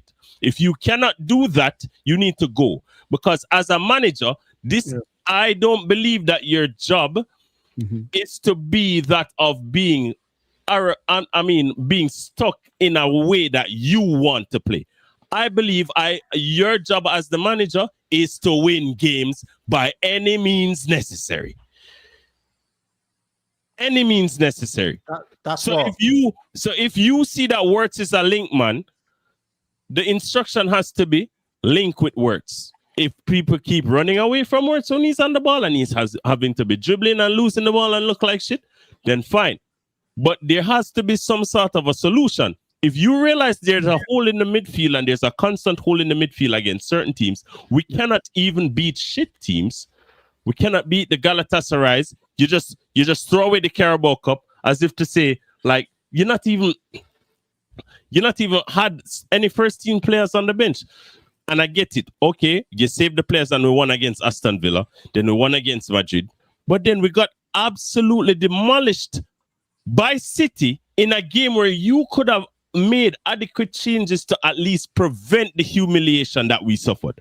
You know what really concerns me? And look, I thought Slot was fantastic last season because he found a way. And that's why I thought he would find a way this season. And you know what? The football wasn't great, but I was like, I don't care if the football's shit. I don't care if Núñez scores 1-0 in every game off the back of his arse. I wasn't bothered by it. It was the fact that we won games. But we had problems last season. We couldn't get the number 10 to work. We certainly couldn't get our number 9s to work. Well, it was that bad that we had to play a left winger up there. The left back didn't do anything. No assists, no goals. Yeah. We had fundamental issues with the right back in certain games. Nothing's changed. Nothing's changed. This season, the left back's a mess. The number 10's a mess. The number 9's a mess. The right back was a mess. The guy hasn't changed anything. And he's had a year and a half. You couldn't get your number 9s to work. You've got 300 million worth of attackers. You still can't get them to work. The left back seems to be a reoccurring problem. It's got that bad that we've had to put the guy that we were going to sell back in there when we wanted him out. And the guy that we bought, we don't even want to see play there. The right back, it got that bad that he started to play a midfielder in there. This is the problem. It's not players. It's not structure. It's not anything now. The guy hasn't been able to fix the problems that were there when he started and continued all the way through last season to this season, and he's bought players, plenty of them. And you can't just sit there and go, oh, it's because Mo Salah isn't scoring enough. Oh, it's because we didn't sign Mark Wahe. No, it's not. We don't run enough. We don't press enough. We don't shoot enough now. Look, I don't think there was a problem last season if you won the league. You know what I mean? I don't it's think compounded with the fact that there was problems last season that were never fixed now, and now it's all come together. It has to go. You can win the league and have problems. You can win the league. No, wait, Mike. You know, like if last season, what happened? He started with the Nunes, he started with the Elliots and all that stuff. It didn't work out, but he stuck with the same 11 and he won the league with that. At some point, they were going to get tired, especially with the competitions we're in. So that's why we digressed as with the season went along. This season, he went with the arrogance of getting a firepower. But the thing is, he thought we're going to transition to it during the season at scoring teams. So slowly we'll transition to this team that he wants them to be. But it didn't work out. He forgets every team is going to be looking at you when you're champions. And this is why we're digressing, because every team's get smarter. Every team adds quality to match your quality. And now that's why we look as bad as we look. And things are not looking that is going to change, because I wish he did something along the lines of start with a team that won the league and then slowly integrate these players into the team. That's what I said in the beginning, and he didn't do that. Secondly, if you look at the players that we bought, like Kirkers, Florian Wirtz, they're young. They're 22, 21 when they first came. So what you do with that? You put them in and out of the team. You try to find out if you could find a system that flows with them, as we did with Fabinho and Robertson when they first came to Liverpool. Eventually, they became the players everybody want them to be. But he hasn't done that. He threw them out there thinking they're going to be like sorting it out eventually because we could score teams. And it's not happening. But it's the same mistakes he's going through throughout the season, and he's not changing. This is what's angering me. But like I said, he put himself in this situation, and if he doesn't get himself out in the next 5 games out of this situation, he'll be sacked. Let's be honest, because this is where I want to say something. Let me just say something on this. Look, here's the thing. I disagree with Rax on one thing, even though like I'm slotting as well. I do believe that the club will have a cutoff point just purely from a business perspective. And this is my logic, and I'm going to look at that purely from a business perspective. If Wirtz, Isak, Ekitike all become depreciating assets because Liverpool aren't performing well on the pitch, I think they're eventually going to have to make that decision. Meaning, look, I think Slot, based off reports, we were looking at giving him a contract extension, and then the contract talks stalled a little bit, or halted a little bit, or stopped a little bit, for whatever reason. I think even right now, the club are looking at Slot and are like, okay, let me see, how do we come out of this mess? How do we get out of this like little bad patch that we're going through? Because look, the vibe on the stream could be 100 times better because we got 9 winnable fixtures. If in the next 9 games Liverpool win 8 and draw 1, I think all of us will be probably really happy. Everyone will be a lot more, ecstatic. Mike won't be. Even Mike. No, even Mike. What are we doing? I promise you, here? wins change the vibe of everyone. But anyway, my thing is with the cutoff point. And this is I think people keep saying the club are going to give him to the end of the season. Yeah, but FSG sacked Rodgers mid-season. Klopp, they were never going to sack anyway. They sacked Rodgers mid-season. They sacked Kenny Dalglish before the pre-season tour. They sacked Roy Hodgson when they first came in. So it's not like they are incapable of sacking managers. They can sack managers. And my thing is, I look at these like next 3 games, right? We got Forest, we got PSV. Why do I always forget the third fixture? Why are you saying that these are winnable games? Sunderland. Forest, PSV. We got 3, West Ham. We got 3 winnable fixtures: Forest, PSV, and West Ham. If Liverpool, as an example, and this is where me and Rax maybe disagree a little bit, I legitimately believe if Liverpool lose the next 3 games, he probably does get sacked. I'm going to be honest with you. Sure. I don't think he stays if we lose the next 3 fixtures, because now even the teams that we are expected to beat, we're not beating. And by that time, Liverpool could be 12th, 13th on the table. All of a sudden, you're in a position where you have to sack the guy. And the other thing is, I'm so good. I sat back and I let everyone speak. Emeka tried to gaslight me during the Mo debate. Mike is like a chameleon. It depends. When he's here, he says Slot is the problem and Salah is only a symptom of the problem. When he's working with other people, he's egging on the most. It's a double-edged sword, bro. He's shit in front of goal right now. Don't you dare say that he's good in front of goal. Because when he's on other his end product is garbage. He's on other channels that call out Salah 24/7. He's there like, oh yeah, Mo's shit. We got to start Chiesa. I'm not a chameleon. He's garbage. He knows in he front of gets goal. destroyed in the argument, so he doesn't get there.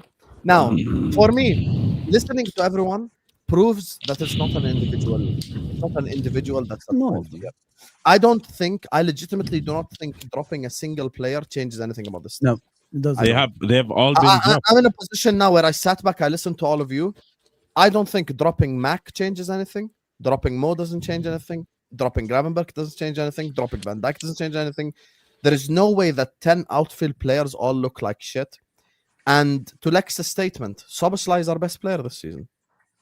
I dare anyone deny it. Why is it that I've spent 450 million?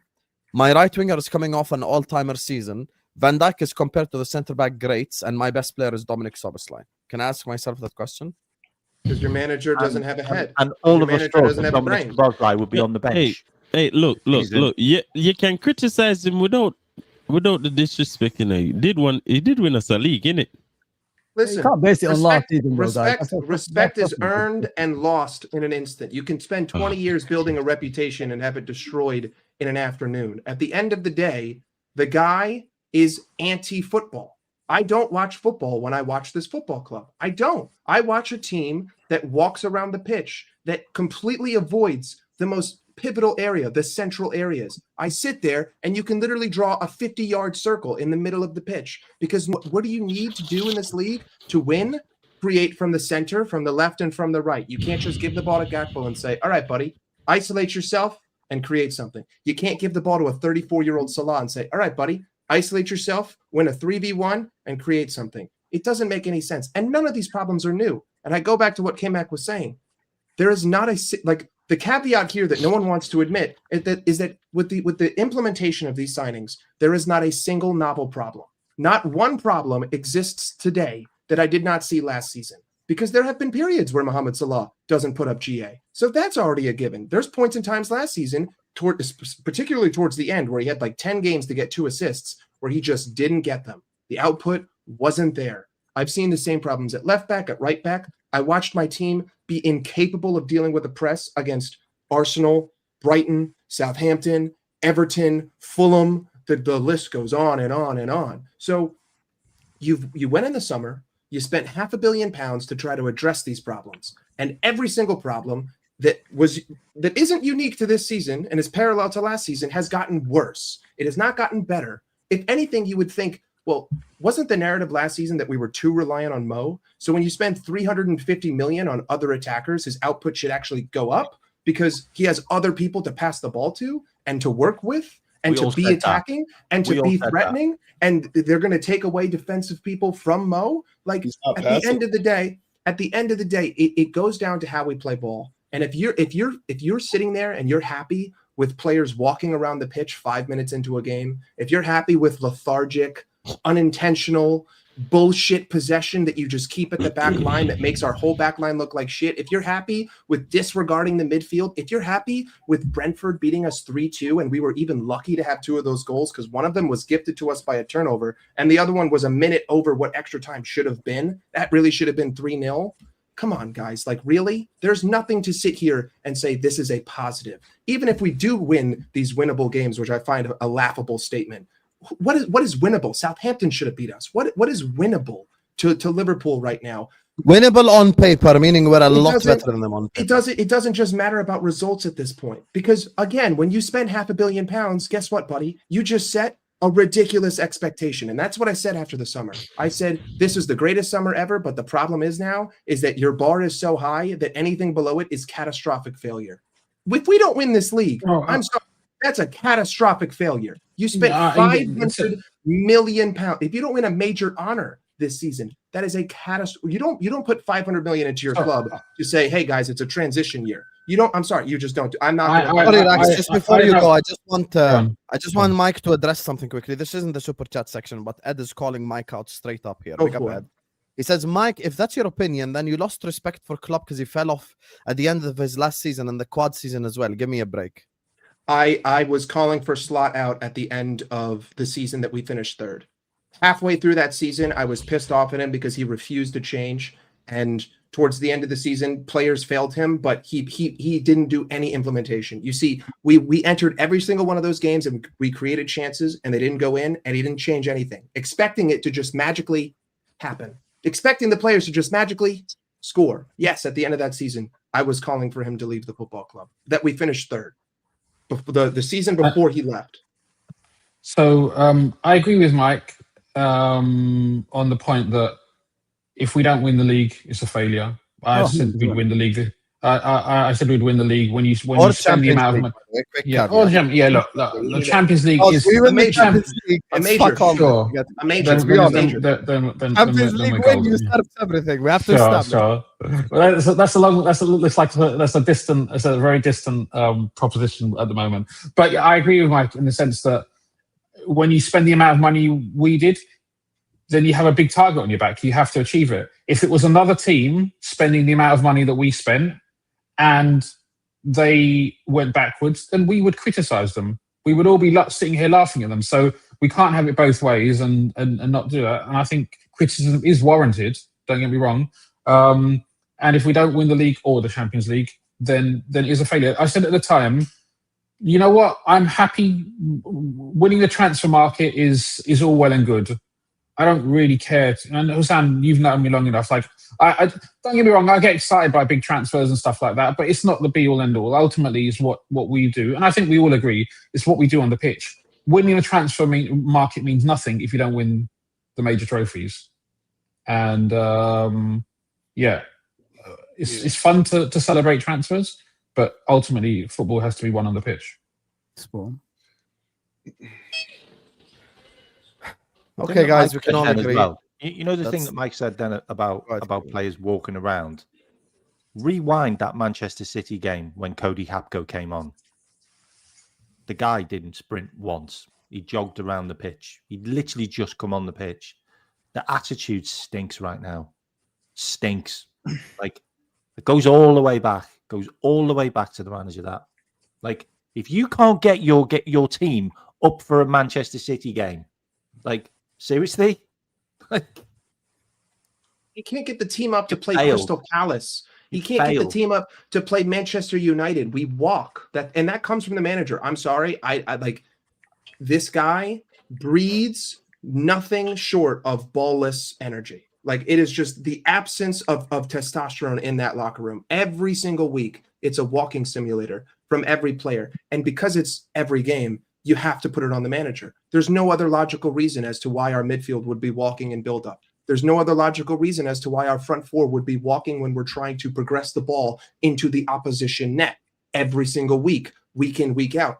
It would be one thing if it was one game. And I would say, you know what? It's the players. The players have failed this man. They have not given him the energy. But when it's every single game, bar the competition, bar the opposition, bar the league, I mean, that is the definition of a completely destroyed mentality. And you could see it because look at how deflated we looked 20, 30 minutes into that game.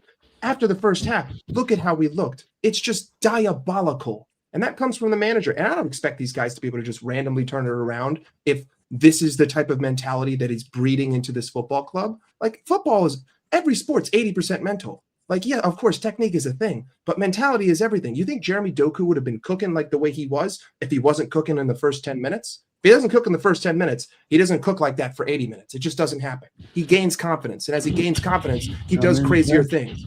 Hey, you got let me just say something quickly. Look, first of all, guys, since we're all miserable, I want to make the chat feel happy a little bit. I want to make the chat feel happy a little bit. There will be a giveaway today, but under one condition. I want 300 likes. No money, nothing. We got 520 people in here. We are more than capable. 300 likes. Since you're all miserable, I want to give you something to be happy about. There will be a winner today. And since it's mostly Liverpool fans in the chat, Inshallah, we get a guaranteed Liverpool winner because the last 2 giveaways was won by a Chelsea and an Arsenal fan. So close the live chat, hit the like button. We get to 300 likes from now till the end of the stream. You guys have like about 5 minutes. I'm gonna be real with you.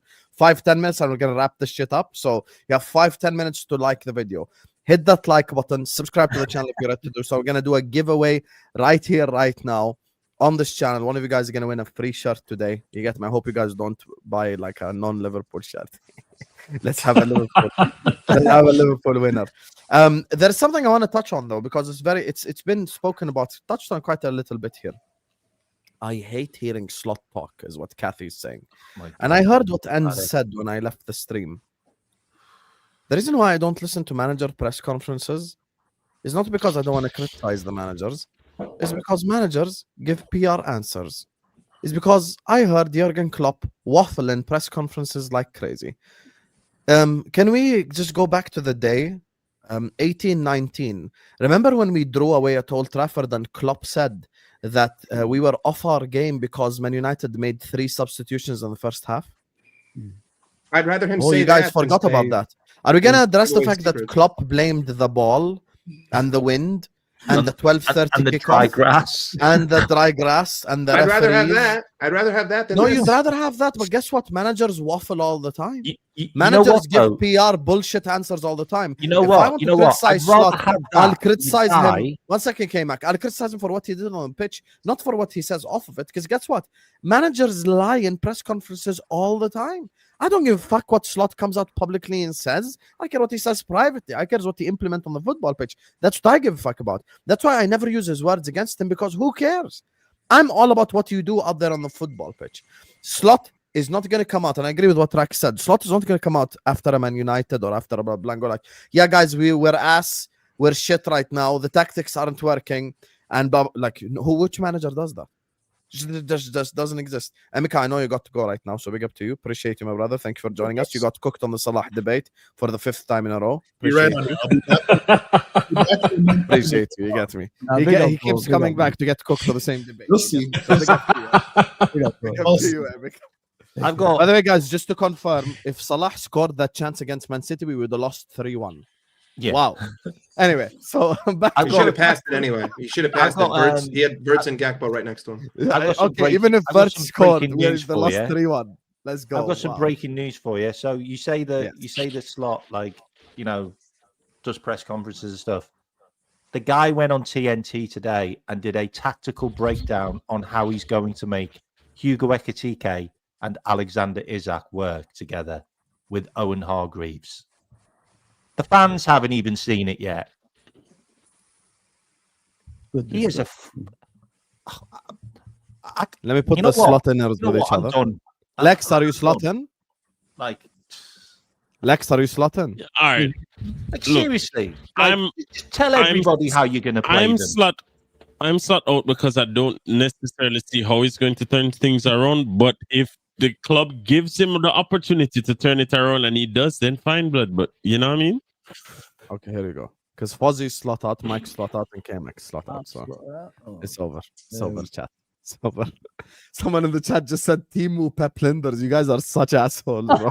Hey, listen, Pep Linders dog walked us. Everyone talked all that shit on Pep and Linders, and then he put his balls on the table, and he absolutely destroyed us. I told you, man, that this brother have similar, one Doku have similar attributes to Mane, innit? Irrespective of the fact that he's not like directly like him or blah blah blah, like the pace and power. Once you've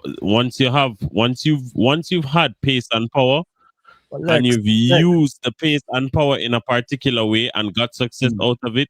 When I see Pep Linders go to City and that he's taking pace and power and doing something with it, hey, like, you only do that when players let you do that, bro. If someone put a tackle on him and scared him, would he continue doing things like that? They wouldn't. It just depends, because sometimes our players don't do anything to scare players, bro. We haven't got an aggressive start to our game. We haven't got the reducer, the Jimmy Milner in our team anymore. We don't have energy, bro. We don't have energy.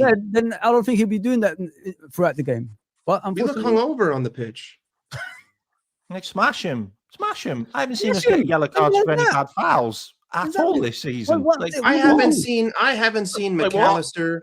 I haven't seen McAllister run since 1995. Okay, I haven't seen this midfield move faster than a snail for 35 years. That's what it feels like. I feel like I haven't witnessed effort since the turn of the century. But Okay, that's let me ask Mike a question. that's why I said what I've We said. always Like, I'm get watching, asked, like, myself and Rax and any slot 13, 14, 15. what's your cutoff point? So now I will ask Mike this question first, and the rest of you, including Fozzy, because he's slotted, but he hasn't voiced. What's my reversal point? Is you're going to ask? Yes. So now let me tell you, what is going to make you slot in? Tell me. Okay, easy money. It's not about results. I need to see, first and foremost, against Nottingham Forest, a radical change in style implemented throughout the 90 minutes. Number one being, if a single motherfucker walks, I don't care if it's minute one. If McAllister walks for half a second, get off the pitch. Man. Never stop moving. So number one, implementation. Immediate. Let's Mike go. I'm exaggerating. It's hyperbole. Yeah. It's hyperbole. All right, I'm just exaggerating. But right off the bat, energy. Number two, an actual system that is indicative of something that will be consistently successful in England. Number three, I have to see it implemented for not just 5 games, not just 10 games, but till past the turn of this year. I need to see it in February, right? And then to me, of course, at the end of the day, I want to win the Premier League. Every loss is a draw. I need to see, what was it, 7 out of 10 that we lost? I need to see 10 out of 10 wins in the Prem. I need to see 10 straight wins, 10 straight wins, and an implementation of a new style, an implementation of a draw is a loss. A draw is you have lost 5 games. You have lost 40% of your games. Arsenal have only conceded. Listen, Sunderland is Sunderland. Also, Arsenal could have won that game. They had a million chances. They were dog shit that whole game. Doesn't matter if they conceded 2; they could have scored 6. I mean, was Zubimendi hit the post? I think Marino missed one. Saka missed one. So to me, I don't see Arsenal dropping off form. I don't see City dropping off form. So right now, you're 8 points behind. You're only a +1 goal differential. Yeah, I need to see immediate perfection because you put yourself here. I mean, listen, if some of these games were draws, you'd have a little bit more leeway because you'd be 2-3 points ahead. But too bad. That's not the way life works. You lost. Now you have to be perfect. I don't think that the 10th game is going to be a winner. It's Arsenal away. The 10th game is Arsenal away. I don't care because guess what, buddy? So you want us to go away to the Emirates and win? So you don't have the luxury. You don't have the luxury. You're not understanding. Like you basically, what I'm telling you is that you've had a final to prepare for all year. You're in college and you've had a final all year to prepare for. And guess what? You haven't studied and it's the night before. It doesn't matter. The context doesn't matter. If you don't get an A, you flunk out. It's that simple. You need a 100. You had all this time to fix it and you didn't do it. And guess what? That's just the way the world works. So now you've put yourself in this position. Now you have to be perfect. It's that simple. That's the way I see it. If you don't agree, that's fine, but context don't matter anymore. Context don't matter. So you want us to win away at the Emirates? You have to. There is, if you want to win the Premier League, yes. If you don't want to win the Premier League, then we don't have to win the next 9 games. I still and we get to go away at the Emirates. You're still slotted. That's crazy. You know that, right? Hey, listen, I'm not going to sit here and say in the guy for that, but like again, you know how mad that is. What I'm telling you is that you put yourself in a lose-lose scenario. You've put yourself in a lose-lose scenario. Like you've waited this long, you haven't implemented any style changes. Remember when me and Lex had an hour fight about me being negative before? Yeah, so now Lex is on your side. That's fine. But before, yeah, so like you had that time. That was right before a fucking international break. You had those 2 weeks to figure it out, and then you lost to United at home. So no, I don't have any sympathy. You know how I don't far have any gone fucking from sympathy. then? Gosh. I don't have any sympathy for what the fixture is. I don't care if it's Real Madrid away in the Champions League final. Get fucked. You need to win it or you're gone. I was so positive that day. That's crazy. And we just went on to lose 4 in a row, blood. Now you're negative, Lex. Immediately after that stream, we lost 4 games in a row. That's why I'm bringing you back. Maybe it's your fault. I think in any single one-off game, and I know we're coming off the City game, which was especially bad. But that's the first big game this season that we've lost, like against a big team. All the other big teams we faced, when we faced Arsenal at home, we beat them. We faced Real Madrid at home, we faced Atletico. Now, not necessarily all of those were resounding victories, but I think in general, especially if a team it gives us opportunities, then we can go to the Emirates and get a win. If they play their game like they're open. Yeah. But I know. Obviously, we can't have a situation where we get played through like nobody's business. It means we have to keep it tight. And there have been occasions this season, like I said, primarily I'm thinking of the Arsenal game and the Real Madrid game, where we didn't really give away many chances. So it shows that we are capable of it. My concern is I had the same energy that I had for Arsenal last season. When we built up a 10 point lead, I'd seen them drop points so frequently that I was like, I knew we would drop points in the latter half of the season because teams just do drop points, right? The difference is I couldn't see Arsenal not dropping points. At best, I would see them matching the number of points we drop, if not, be worse. And right now, I think, Arsenal could drop points, City could drop points, but I see us dropping more. And therefore, that's why I think we won't win the league, because the gap is too big. I don't see that gap narrowing by the end of the season necessarily. So that's why I think we're out of it. But in any individual game, we could go to the Emirates and win. We beat Arsenal 1-0. They weren't great. We weren't great, but we did enough to win. That's how football is sometimes. K-Mac, what will it take for you to be Slaughter? He needs to change his philosophy. Like we can't play this total football. Like we haven't got the personnel for it, and it's not going to work in the Premier League because it's never worked. Like Dutch managers haven't really succeeded in the Premier League, and there's a reason why. Well, he's won the league. Doesn't work. Arnie Ten Hag. It just doesn't work. Like I don't want him to bring. I don't want him to bring this Eredivisie or Bundesliga football to the Premier League because it's not going to work because you're going to finish mid-table. I want us to be just more robust. Like have a defensive thought in mind. Like go back to 4-3-3. Like and drop this number 10. Just drop the number 10. Like it doesn't really work. It's never really been done at Liverpool either, to be honest, for a long time. So just drop it. Like have a defensive midfielder. The double pivot is not a double pivot anymore.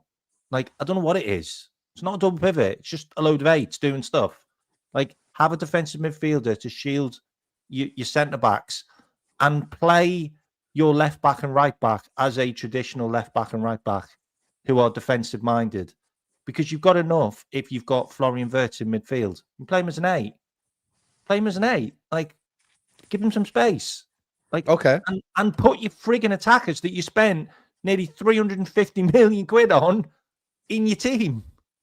Like, Isak, Ekitike, play them together. Play them together. Play Ekitike on the left, play Isak on the left. I don't care. Just make that work.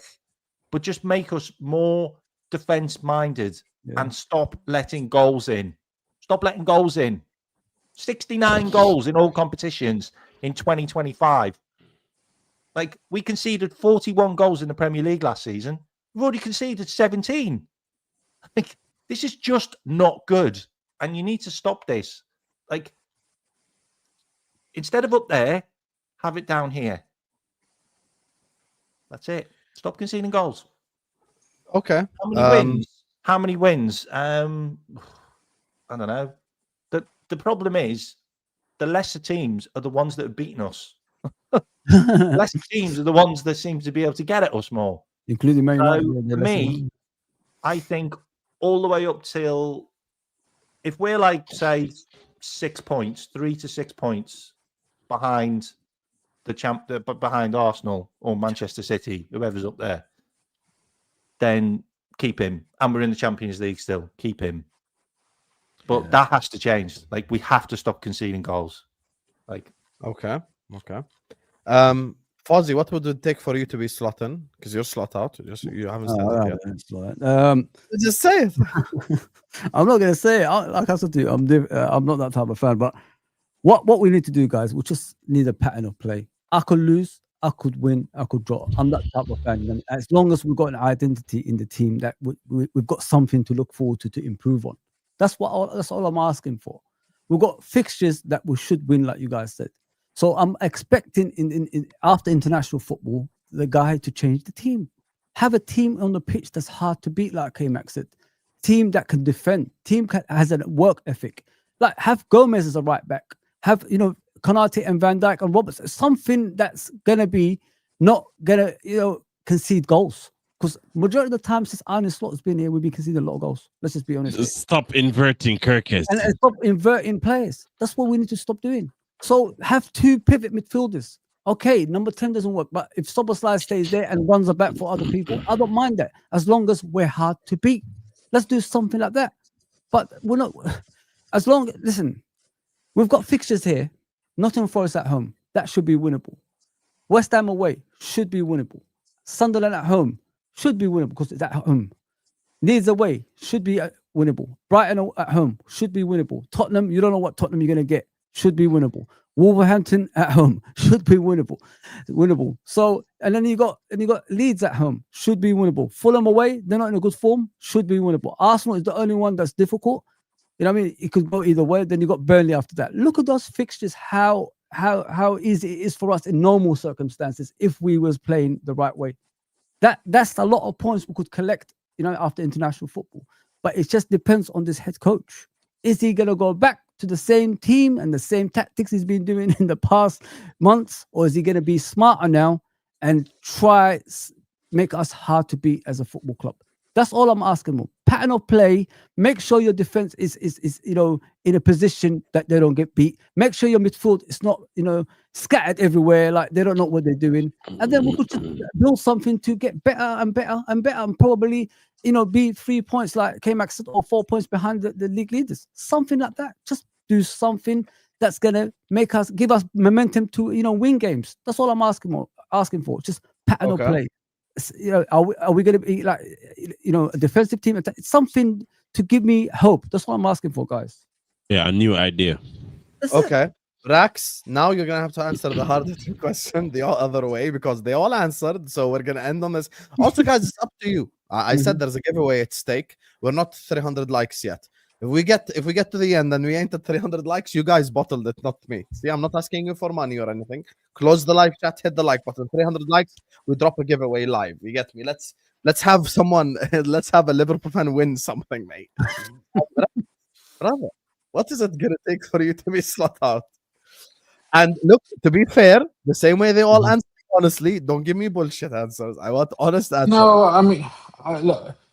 I don't know how many bad results we need to be honest. Like, if, for example, we lose the next 5 games or something like that, that's pretty fucking bad, right? Yeah. That jeopardizes our position in the league, even getting Champions League football potentially, right? So at that point, it almost becomes untenable. But then maybe I don't think it's going to be a situation, like realistically, I don't think it's going to be a situation where he's going to lose 5 games in a row. But if he wins 2, draws 2, and loses 1, that's also pretty bad, for example. So I don't know. I can't. It's very difficult when we say what the next fix, what the results need to be. But definitely things have to improve. What I will say is, by the end of December, I think we need to be at least. We need to be 3rd. We can't I won't accept us not winning the league this season, but we can't finish lower than 3rd. That would be really, really give bad. Me a short-term answer, though. Short-term answer. Next 3-5 games, whatever. Big up to Joe for the. I can. If we lose the next 5 games, then he's done. But I don't think he will lose the next 5 games. That's why I don't think it's necessarily a realistic. I don't want to give you a realistic scenario, unrealistic scenario. I want to give you what I think needs to happen in the next month and a half. I think we need to be 3rd. Yeah, something like that. Yeah. Okay, so if he doesn't finish if we're lower than third, then gone. at that point, yeah, something like that. I think that's how many that's points reasonable. at the top do you want him to be if you're third? How many points Sorry? at the top? How many points at the top? What at the end of the season or at the end of December? Yeah, December, something like that. What's the gap now? Is it 8? 8 points. Yeah. the same to 17th, by the way. Freaking hell, man. Sorry? We're 8 points off top. But we're also 8 points off 17th. Yeah, but you know, when you have less games, it's not. You know, there's always we've played 11 games, so you know, there's always going to be a compression. It's like at the start of the season, you're 0 points from top and 0 points from bottom, right? It's like one of those things.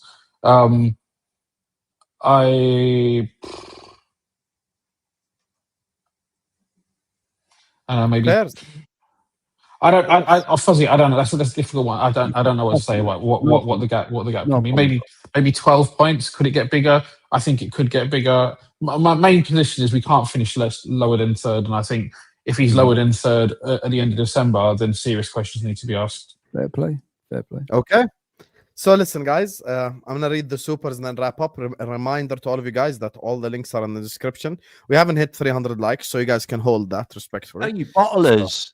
Yeah, You guys could have had a giveaway. I said I'm in a giveaway mood. I want to make a Liverpool fan a winner of something, and you guys all bottled it. See, it's free button. Come on, you guys didn't hit.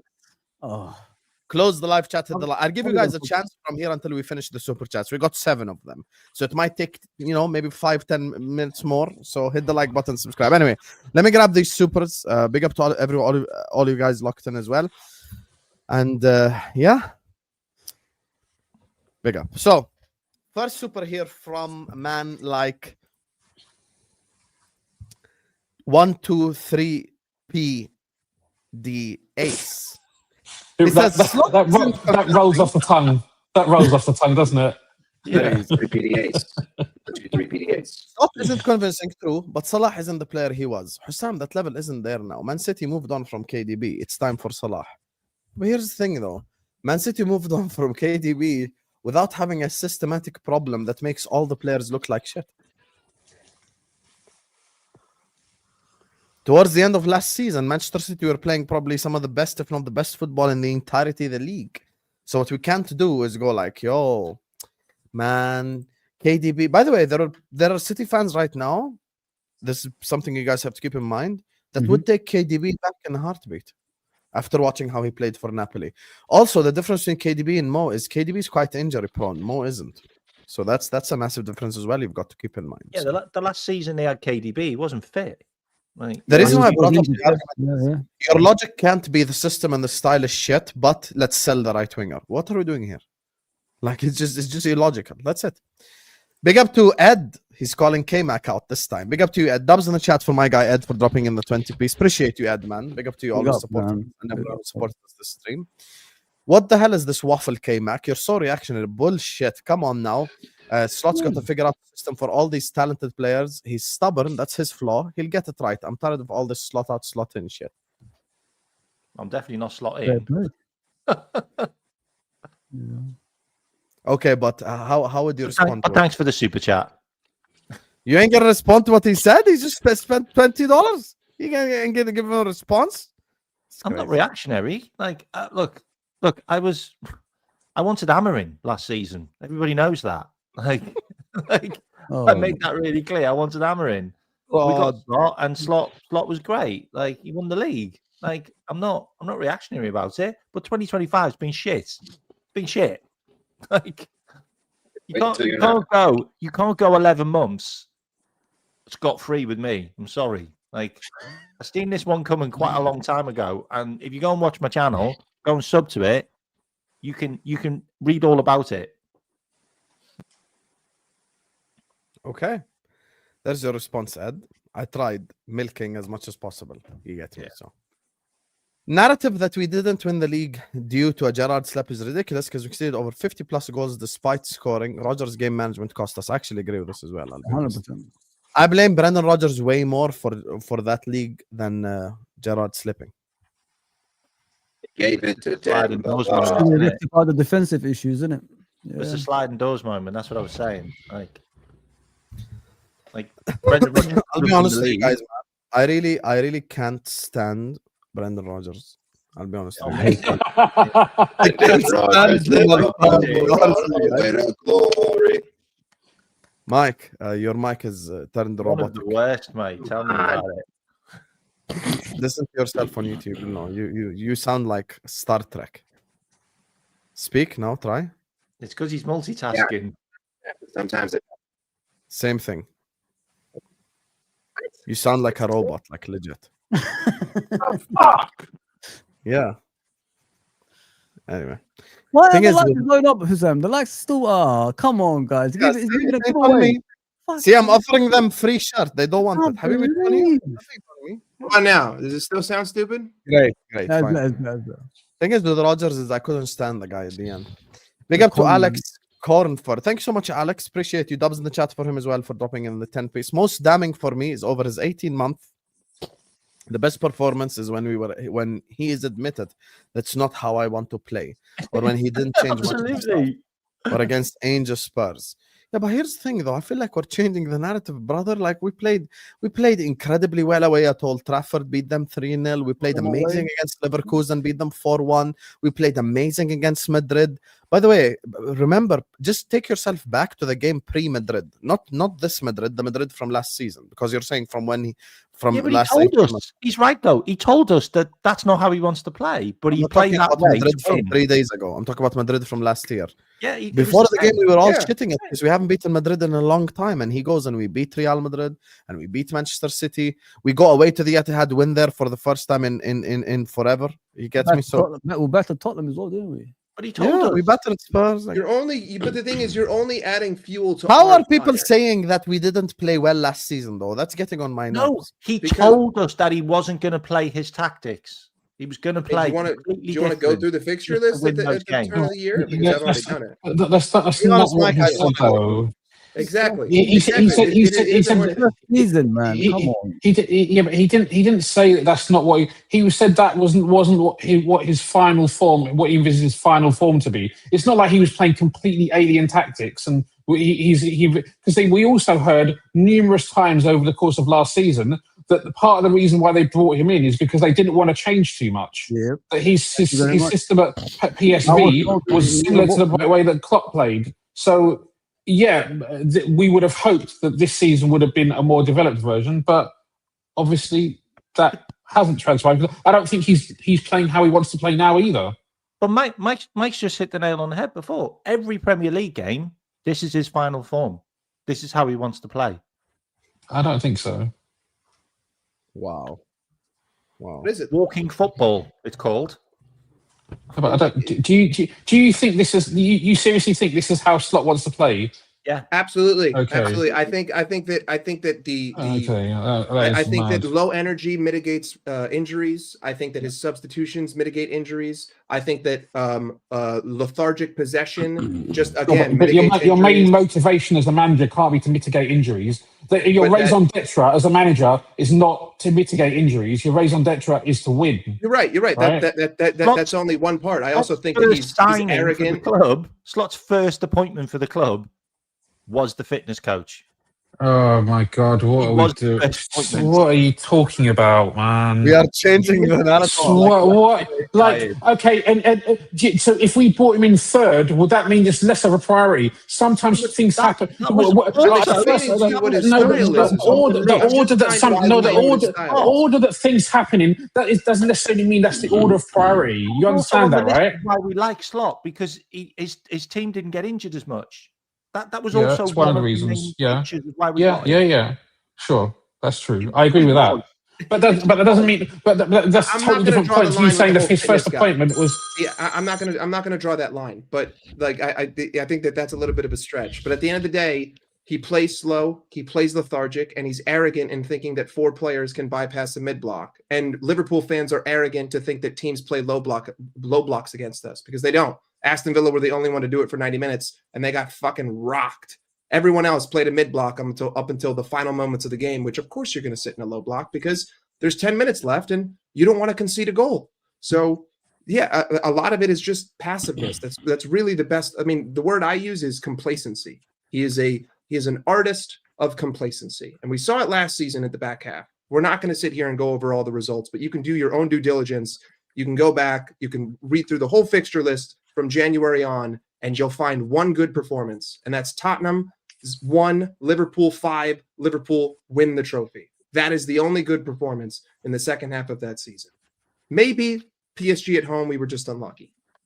But the first leg, Mike, we all sat here and said we should have lost 7-0. Would you take Pep Linders, Mike? JW says Pep Linders incoming. I'll throw myself out. Would you take Pep Linders? Why would I? I don't want to regress. No, I don't want Pep. Also, Pep Linders is at Manchester City for one reason. He already learned under Klopp. Now it's time to learn under Pep. And after that, he will be a much better coach for it. He'll probably be there for the next 2 or 3 years, is my assumption, which is why he wants to be under Pep. Because he failed as a manager on his own and he realized, I need to go back to the drawing board. Let me go to the best manager that we've ever seen, who only in his entire managerial career has not become in first in 4 fucking seasons. Let me go to that guy and let me learn what he has to tell me. And I'll be straight up. I hate that guy just as much as Brendan Rodgers. Yes, man. Me too, man. Unpopular opinion, I actually disliked Rodgers more than I disliked Hodgson. We've become Arsenal fans. I'm tired of it, is what Ed is saying. Brother, I disagree. Look, I don't think we've become Arsenal fans. That's a really actually, other than Lex and Rak you should have had the $20 on that. Wait. Other than Lex and Rak losing their heads behind the lads. Get behind the lads. $20 on that one. Behind the lads. This is what Ed wants me to do. Get behind the lads. My new favorite narrative is the match-going fans haven't turned. You mean the whole herd community that goes to a game and is afraid of being ostracized doesn't say their opinion? Wow, you must have never read 1984. Good luck, George Orwell. Goodness me. Listen, Ed, I don't think we've become Arsenal fans because we're having great conversations for the last 2 hours, other than Rax and Lex losing their heads for 2 minutes. The rest of the stream was all calm. All good, man. Big up to DW says, why the fuck is everyone crashing out? Hey, we're Liverpool are in a crisis right now. Welcome to the crisis meeting. Another crisis meeting. You get me. So big up to you, DW, man. Next 10 games, we must win 7 out of 8. Arsenal is the 10th. I agree with this. And then we've got Burnley after that. Thanks for Mike, reminding us that. by the way, Mike, your frenemy is in the chat. I'm going to put up a comment in a second. Thing is, Sid, let me respond to Sid first. Sid, here's the thing. I agree with that because I think that's a more realistic approach. I don't expect this current Liverpool to win 10 out of 10. I think winning 8, draw 1, you get me? I'm good with that, bro. Like, let's just be honest on this. Winning 10 out of 10. I allow that. You get me? Anyway, Mike, Jenny's addressing you here. Mike has been yelling at us all stream, treating us like children. Your response, brother Mike? It's because you think I'm treating you like a child because you can't handle the truth. As the great Jack Nicholson once said in A Few Good Men, you can't handle. You don't want to face the truth. He's gone robotic. I've gone robotic again. Come on. Wow, that was one hell of a Jack Nicholson impression. The fact that your mic crashed mid-war speech is hilarious. I swear to God. Jenny just won by default because your mic crashed mid-speech. The fact that you turned into a robot mid-speech, she won. What the fuck? Is it working? Is it working now? Yeah, but you can't restart the speech. She's gone. You can't restart the speech. Mike AI is gonna have to hold. All I said was you can't handle the truth. That's it. That's why you can't handle it. Guess which game we play that will get Slot sacked. If Slot does get sacked, I think it will be West Ham away.